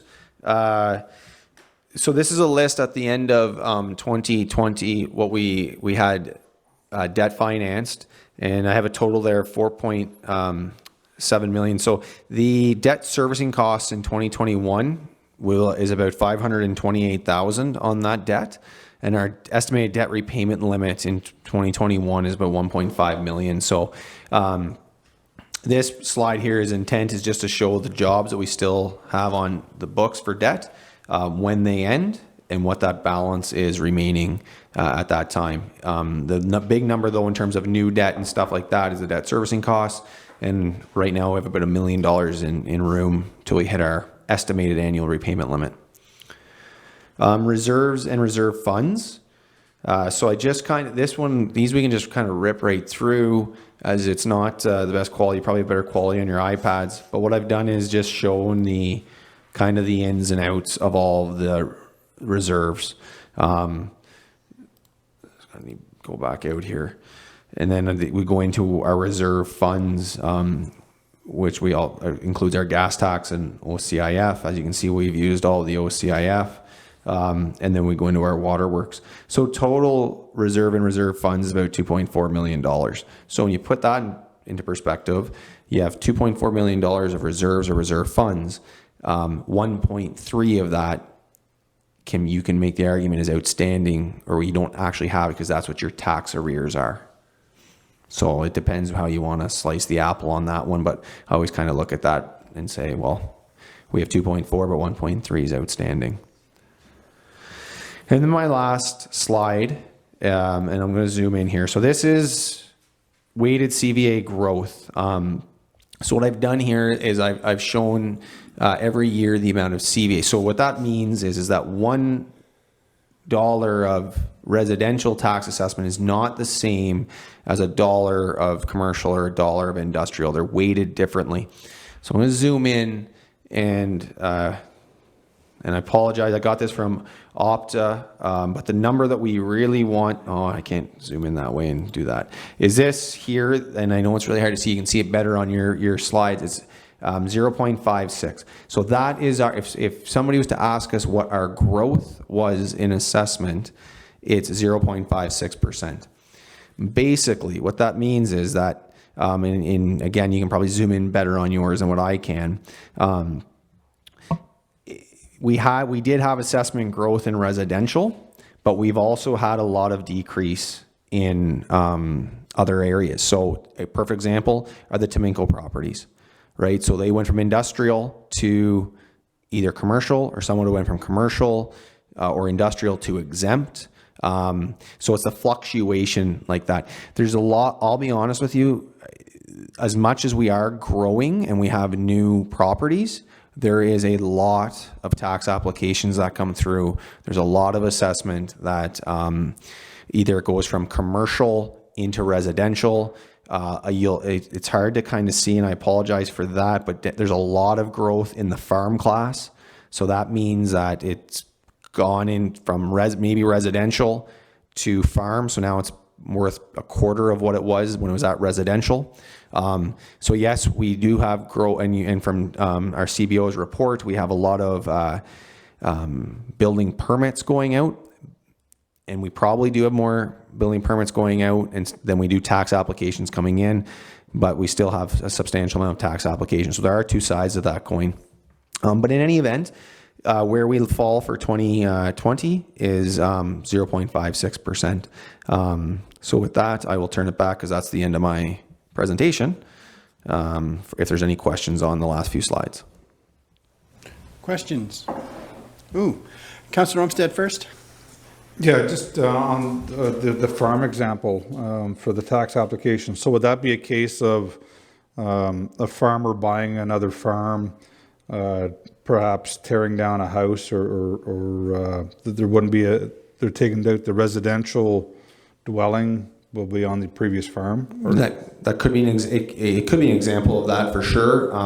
It could be an example of a property that maybe didn't qualify the year before through AgriCorp, but maybe they qualified this year, so they applied and they got that tax rebate. But the example you bring up is, it could be one that if a house was on a property and they demolished the home or it was deemed unusable and now it's all farm tax, that'd be an example like that. Thank you. Councillor McLaughlin? Now, and I know that you and Councillor Jackson will both know this question, but there is a certain limit on the amount of debentures that we can carry. Isn't that correct? It's your annual debt repayment limit. So it's not the number of debentures, it's that's your interest and principal payments. Okay. So our limit is 1.5 million, and in 2021 we'll be at about 540 some thousand. Okay, so that you're answering my question. So we still have lots of room then to debenture. Yeah, and if I can, I know not to go too much because I know there's more questions, but I do have the end dates here, and I would say that the next one coming off the books is the backhoe and Freightliner tandem. And in 2024, as well as the solar panels, and then there's some more coming off with the fire tank or an excavator in 2025. But we do know that we have some that we will be applying for this year. The sewer is a big one, and then some other stuff too. So we have some room at this point for sure. Yeah, because we want to make sure that we do have room. Isn't that's my biggest concern, to make sure that there's still room, that if we need to, we can. Yeah, for sure. Yeah. I mean, it's So, however council wants to look at it, right? So if there's room that you need to use it, for sure. Some say there's room to be used. It's really the interpretation of council. So all I've been taught is that you want to make sure that you have room for some unexpected reason. So that's a prudent way to look at it, for sure. Yeah, you pretty much answered my question. I knew something about it, but I didn't know the ins and outs. Thank you. You're welcome. Thank you. Councillor Jackson? Yeah, I think you understand it quite well, Councillor McLaughlin. That's exactly what it is. But my concern always is make sure that, we apply for all these grants, and say we applied for a grant for a recreation facility, like we had, and we're responsible for 50% or 30% or whatever it is. We want to make sure that when we apply for these grants, that we are going to have room.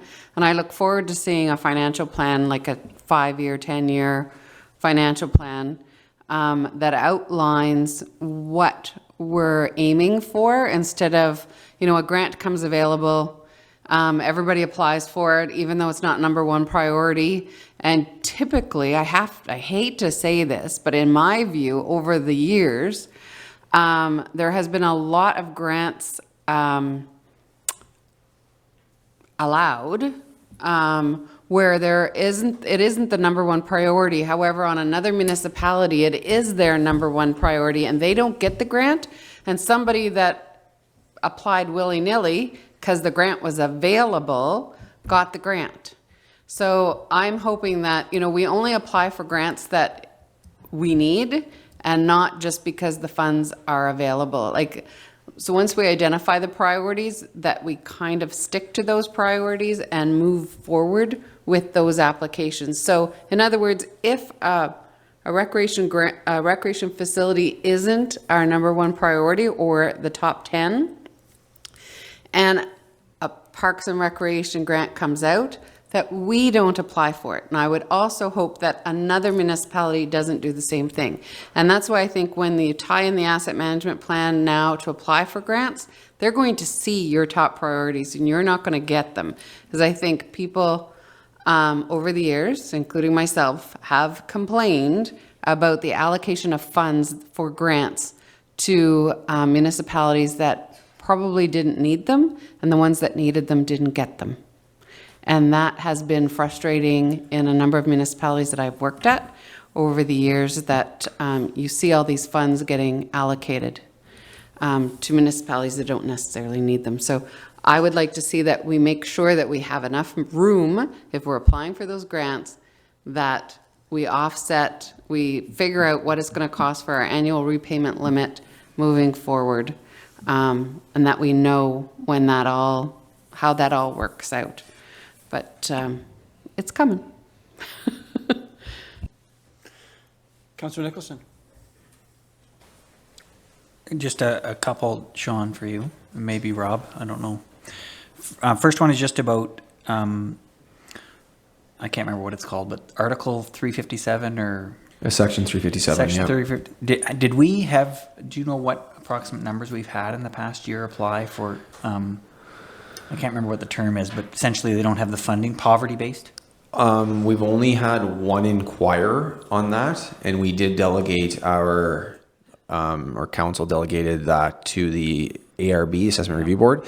Now, I do know that was kind of around pre-COVID, and we had sent the ARB the resolution, et cetera. I have not heard on if that one particular case went or where that is at this point in time. But I've only had one come to me that was even in that ballpark. I'm just curious. I'm getting concerned about the 2-year, 3-year taxes not being collected, and I'm curious if that is any indicator of where it might be going. So I'll let Councillor Jackson jump in if she's got an associated point. Sorry, just to clarify, so the poverty, a lot of people think that they can ask for their taxes to be written off, but what it actually is the difference in taxes due to assessment from year over year.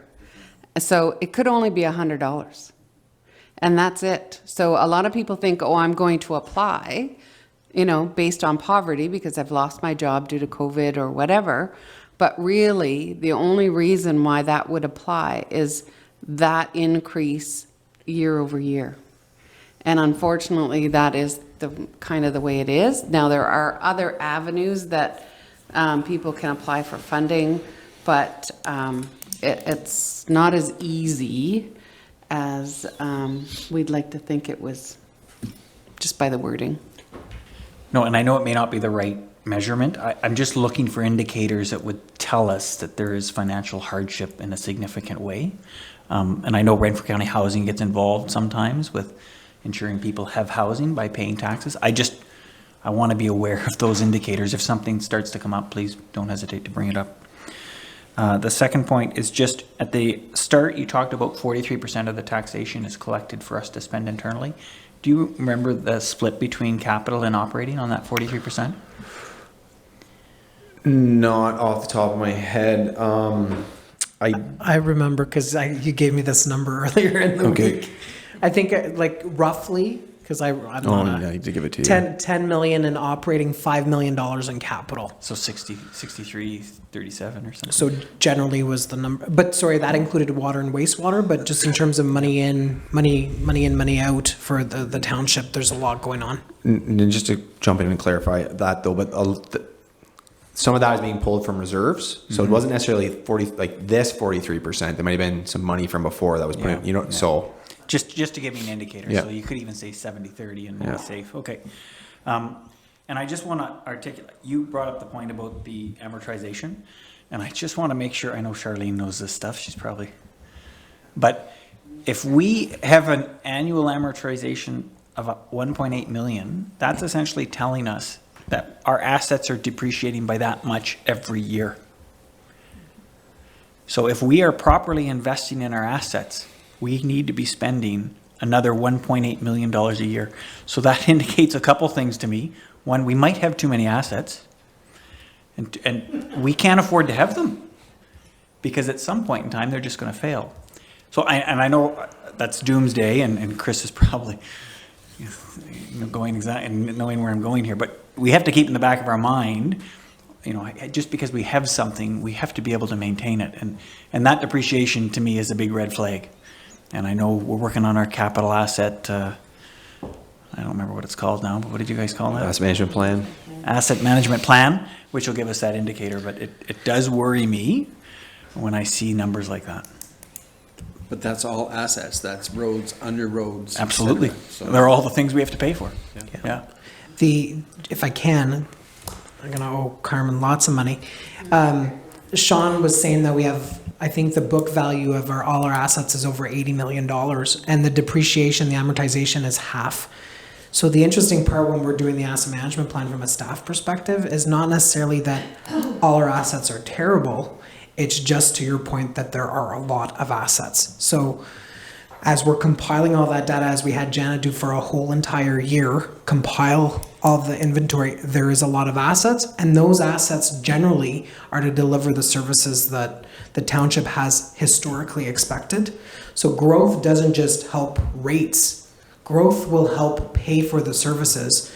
And as the assets age out, councils of the future will have to make determinations about services and the assets need, and that's what our strat plan says. We only have assets to deliver the services. So it's not necessarily that, yes, depreciation is $1 million plus. What I would say is their condition is not as bad. We've done a lot of work in the last 5 years.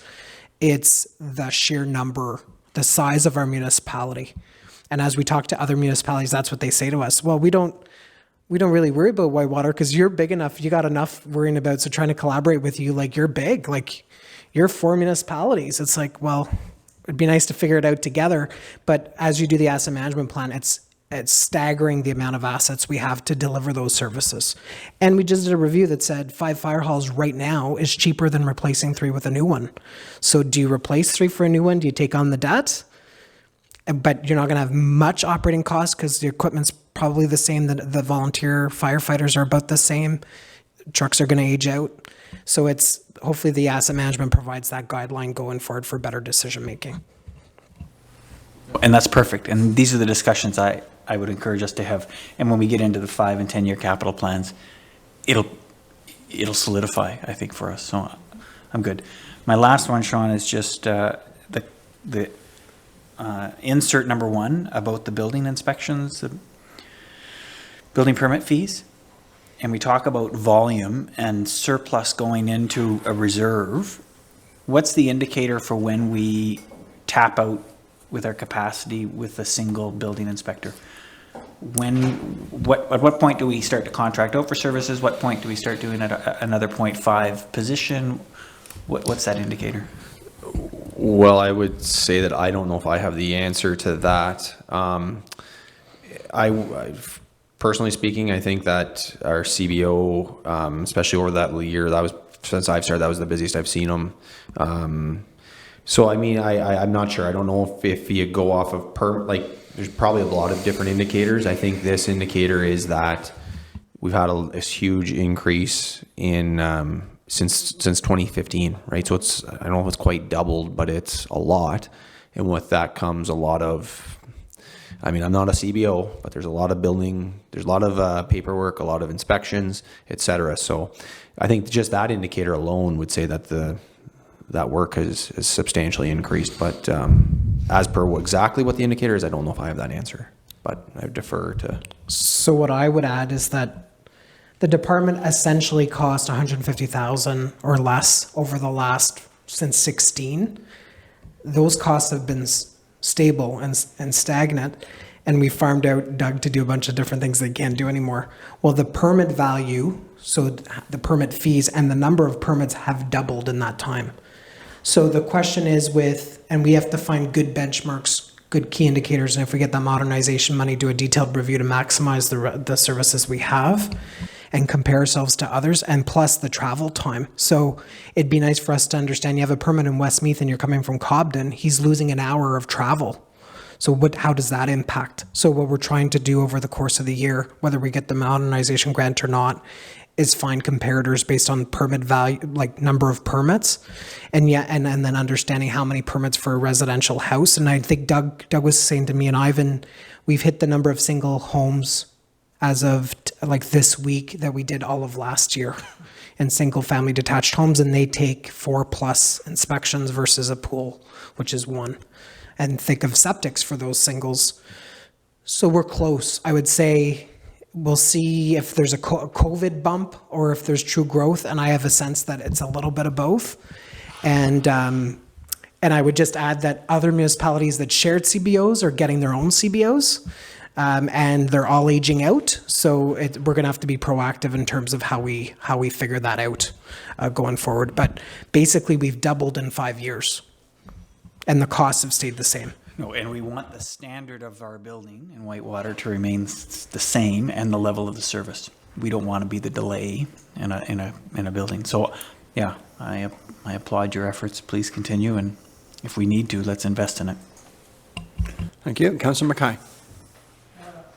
Mine's more of a complaint to the Ontario government. The Teminko mine, they sort of dumped it on us. And this happens all over Ontario. Mine sites are left and the province ends up cleaning up, or federal government. I think these big companies should have to put up a bond, whatever, a couple $1 billion. And when they're done, they clean it up. I mean, this is terrible. And it happens all the time, and we let them get away with that. This mine was opened probably in the 40s, so it had 60 years of production, big money, and now we're paying the cleanup and paying for the taxes on their property that they just walked away from. Yeah, I was hoping the Ministry of Northern Development and Mines would be turned into a PIL, like a payment in lieu property, but it's not. Unfortunately, they didn't get very far. Anyway, so just nagging, I just want to bring that up. Thank you. Thank you. Councillor Olmsted. Yeah, just to add to the CAO's message on and Councillor Nicholson about building permits and that role. With all good news, with all great news, we're on fire for sure. There's going to be some issues for sure this year. They're going to pop up, as the CAO said. You know, we're at last year's permits, and we're March 17th. Sort of the St. Paddy's guys, but we're March 17th today, and we hit last year's record year, and we're seeing it in my industry as well. And what we're going to be faced with this year is extreme delays.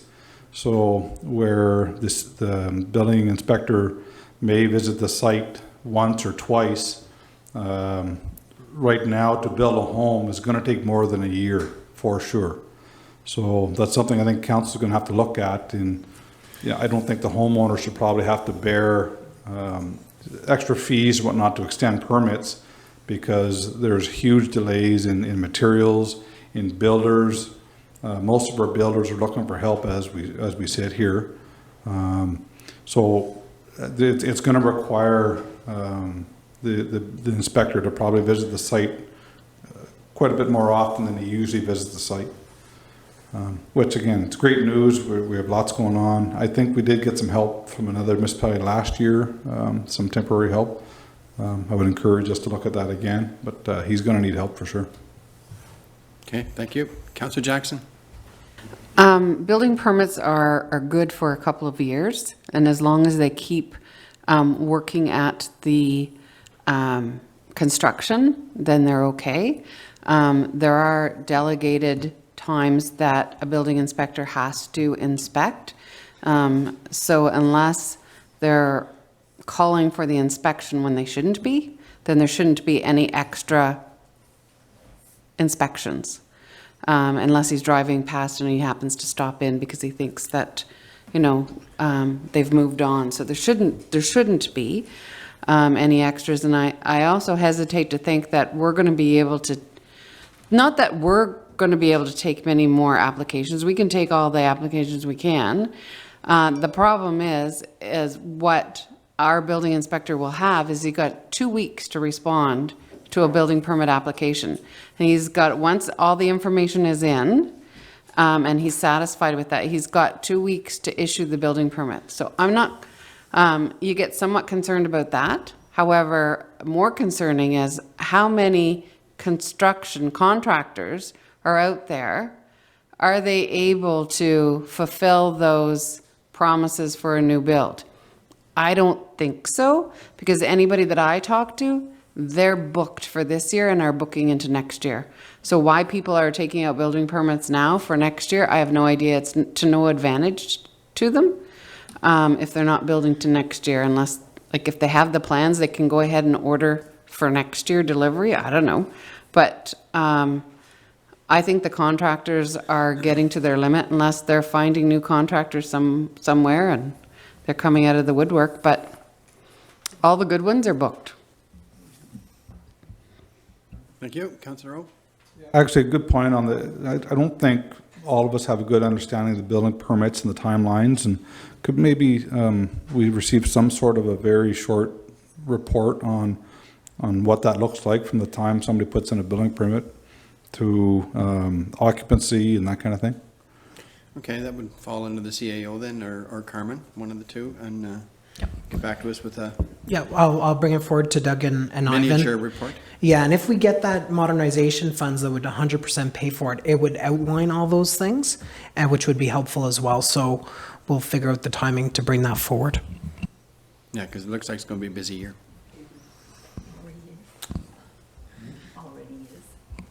Okay, seeing no other questions? All in favor? Carried. Thank you, Sean. Excellent, Sean, thank you. Hey, we're not done yet. There's still one more. Oh, yes, we're going to 6.7. Westmeath Arena, recommendation, the Council of the Township of Whitewater Region approve the temporary loan in the amount of 38,000, no cents, to the Westmeath and District Recreation Association, and an additional contribution in the amount of 63,474.59 cents to the Westmeath Arena BFA ramp project. Motion and a seconder. Bree Rigier and Councillor Mackay. And back to Sean. Yes, thank you, Mr. Mayor. So the ramp project in Westmeath, the nuts and bolts of this is that it had some change orders that came up just to, I guess, problems that occurred, and I have them listed here. Council did originally support the project with a $65,000 contribution. The WDRA did a substantial work, essentially it's from past fundraising, and then they did the legwork on getting a $150,000 grant from the Ontario Trillium Foundation.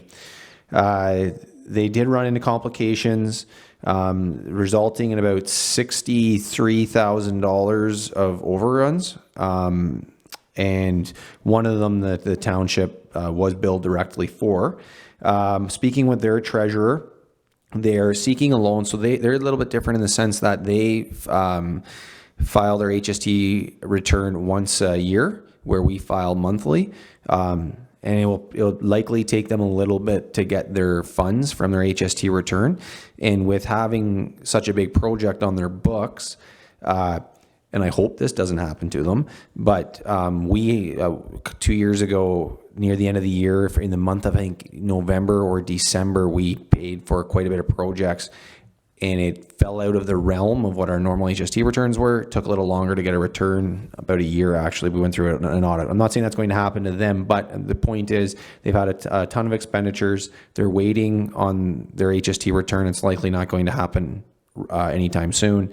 So there's two parts to this. One's kind of a temporary loan to them until it's just to fund cash flow for them until they get their HST return, in which they would repay us. And then the other part of it is we would cover the cost overruns to that project. That's pretty much the nuts and bolts of this report. So I'll turn that back to the mayor. Councillor Jackson. Seeing as at the end of 2020 we had a surplus, can we take that out of whatever reserve that surplus is going to, so that it's not coming out of the taxation for this year or being added to the budget? It's just a simple transfer from reserves? Yeah, so what my plan was actually going to do, because 2020 is closed. I agree. But whatever reserves that went to, because you transferred the surplus into reserves, correct? Yeah, we transferred to working capital. So my plan was to put this whole amount into an accounts receivable from the WDRA until their HST return is confirmed. When their HST return is confirmed and we know the exact dollar we were actually going to get back, we would net that against the accounts receivable, and then we would turn around and fund what's left in that accounts receivable from reserve, which I anticipate be the working capital. That's essentially, that's what we would end up doing. And then it would roll into, I believe the plan is for us to take ownership at that at some point on our financial statements. So there's a couple more things to do there. But yes, we would fund, it's going to sit as accounts receivable. That's why I recommend it, and then fund the difference after they get their HST return. And I guess, do we own the property? Do we own the building? So it should, I don't know why we have to make a big deal about taking it. It's because Councillor Nicholson, if I don't speak to this correctly, may have a little bit more insight on it, but it has to do with the funding agreement that they got from the Trillium So they got the funding agreement. The funds went to the WDRA, not the township. So they're the owners of the project. It's like a donation. They're the way that I look into it, it's like a donation of an asset to that building, but we're not at that point yet of that donation of the asset because it's not completely closed. Oh, I see. So I guess probably we should have applied for the Trillium grant instead of We might not have gotten it, I guess. I know, but yeah. Well, on yeah, I behalf mean, of them, in collaboration with them. So Yeah, anyways, interesting. a couple steps and we're home on that one. Councillor Nicholson. Yeah, the auditor's tracking, and as soon as it closes out, he's going to work with the two treasurers to make sure it's transferred from one set of books to the other. But it's part of this, closing out this accounts receivable first. I just wanted to highlight one other thing that wasn't captured in the report, and it's just about the donations from the community of services at no cost. JP2G was a significant contributor. Rondo Electric was another significant contributor. And one of our community surveyors did the survey of the original project for free. So although you see a $50,000 donation, that's cash, there is a substantial amount of community contributions to this project as well. So it does represent a significant community investment in it. So it is, and like I say, the asset is going to become a township responsibility as soon as the books reflect that. Great, thanks. Seeing no other questions? All in favor? Carried, thanks. Okay, notice of motion. Anybody mind if I read this, or does somebody else want to read? Okay. Notice of motion 7.1. This is navigation of the Ottawa River. Just the therefore, Mr. Mayor. Yes. Therefore, be it resolved that the Council of the Township of Whitewater Region call on Canada's Minister of Transportation to ensure whitewater tourism operators, including wilderness tours and owl rafting, are duly consulted prior to any and all navigational bans on the Ottawa River, and further, that the Whitewater Rapids portion of the Ottawa River in the area of Lot 28, concession east front, I don't know what B stands for, EFB, bracket Westmeath, to Lot 13, comma, concession 11, bracket Ross, from the top of McCoy Chute to the end of Fast Water as the river flows into Rushafonda Lake, be generally excluded from the future interim orders of navigational bans, and that a copy of this resolution be provided to the municipalities in Renfrew County and the Pontiac along the Ottawa River, as well as the Ottawa Valley Tourist Association. Yes. So was there a second? Did we need a seconder? Did we have a seconder? Seconder, please, with Councillor Mackay. And then we go to questions. Councillor Nicholson.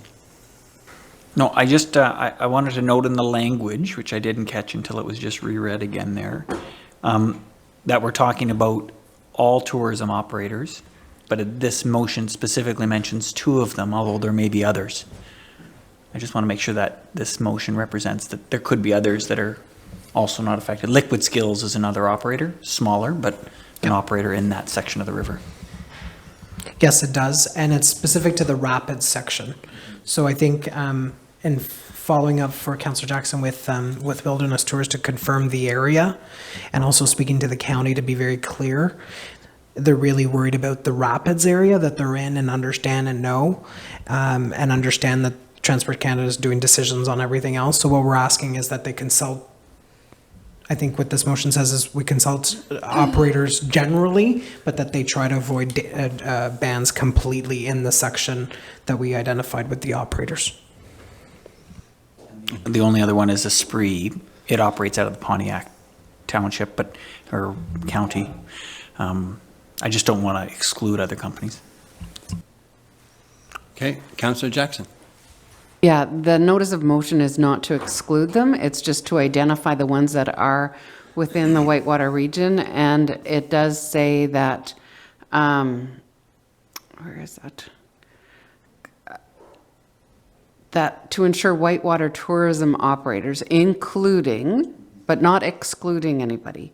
So I'm sure, you know, they're going to choose, if they choose to do this, they're going to choose somebody to represent if they choose. I mean, we hope that they start consulting and this flows. And that is another reason why the CAO also indicated that, you know, addressing the Pontiac as well, so that they can maybe pass a similar motion at the Pontiac County, so that Esprit rafting can be involved. So I think it covers everything that we need it to cover. I think it's important for not only emergency services, but for our tourism operators to be able to do what they need to do in the spring. And typically this, you know, the floods occur in the spring. They don't occur typically any other time, unless it's a drastic event, then we're all in trouble. But I think this is important for our businesses, that they get a voice at the table. And whether that voice is heard or not, at least have the voice at the table so they can hear why these decisions are being made as well. Okay, thank you. Any other questions or thoughts? Seeing none? We don't need a vote, we just move on, or CAO? Okay, all in favor? Carried, thank you. Now we move on to 7.2, Garden Lake.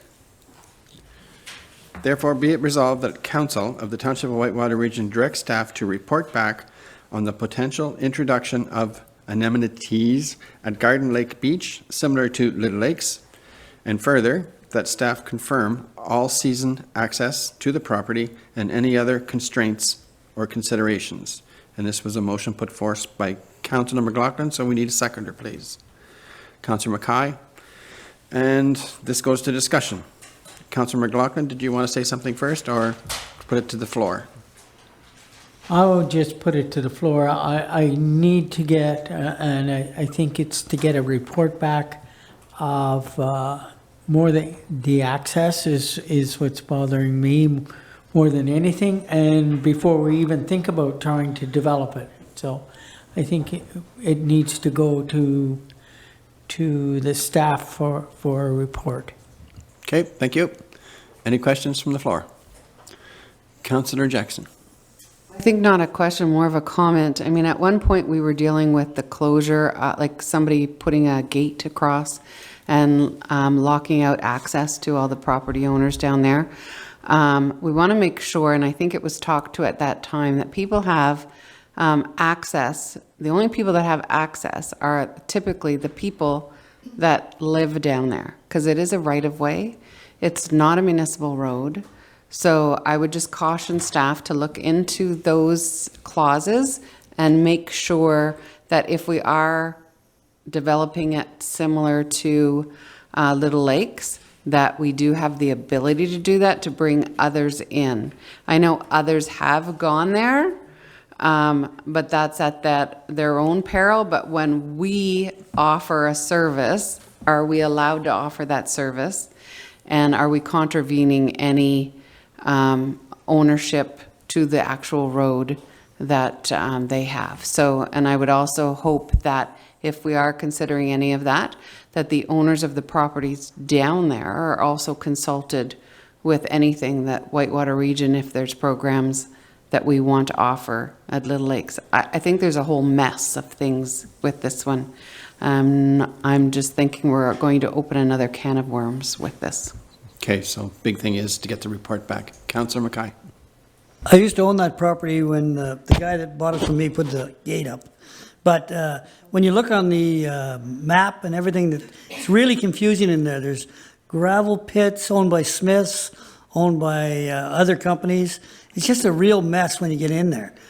Farm Credit, when I bought it, couldn't even show me the lines of the property. So it's a nightmare back there, and that's from experience, I know that. Okay, so it'll be interesting to see what report comes back to us. Yeah, that's right. Okay. Yeah, and the councillor's motion does speak to constraints and considerations. And as he said, the road access. With the recent request we had down there, we did confirm easements, but we will do a detailed search before coming back. Great. Okay, thank you. All in favor? Carried, thank you.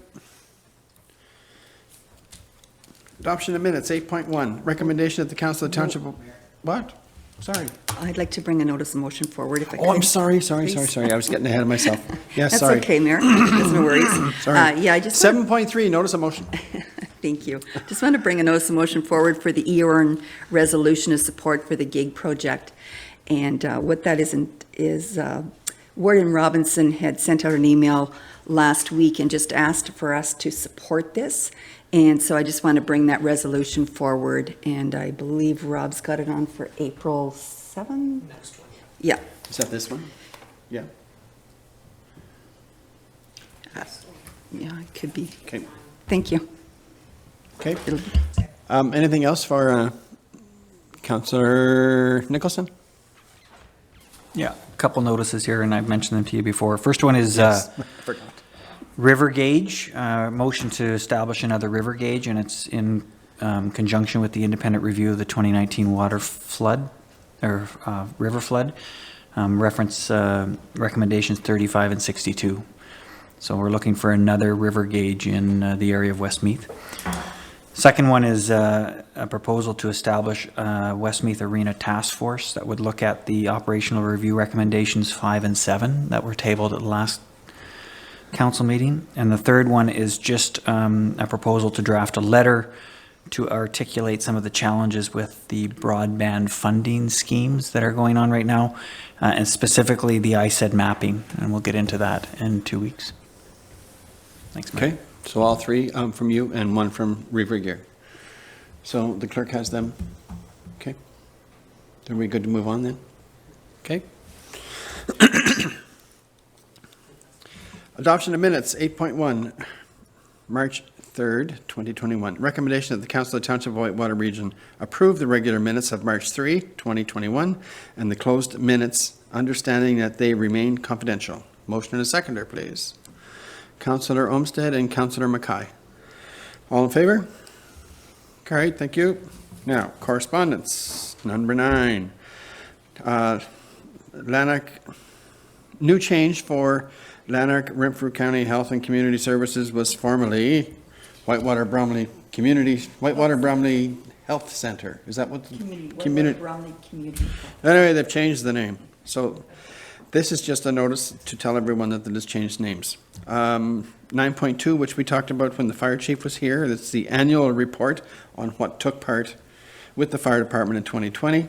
9.3, Ontario Northland Transportation Services, and this is from Algona Wilberforce about bringing back a bus stop in their area. So 9.4, release internet ERON gig project submission, CAO's PR final.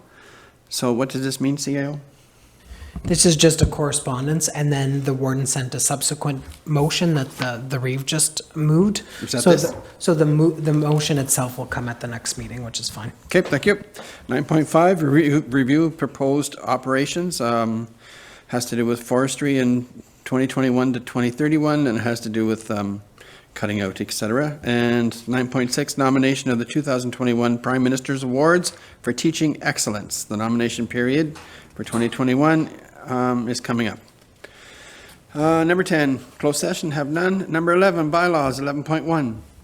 Recommendation be it resolved that bylaws listed in March 17th, 2021 agenda be taken as read and passed. Motion and a seconder. Councillor Mackay and Councillor Olmsted. All in favor? Carried, thank you. We stand adjourned at 7:29. Thank you.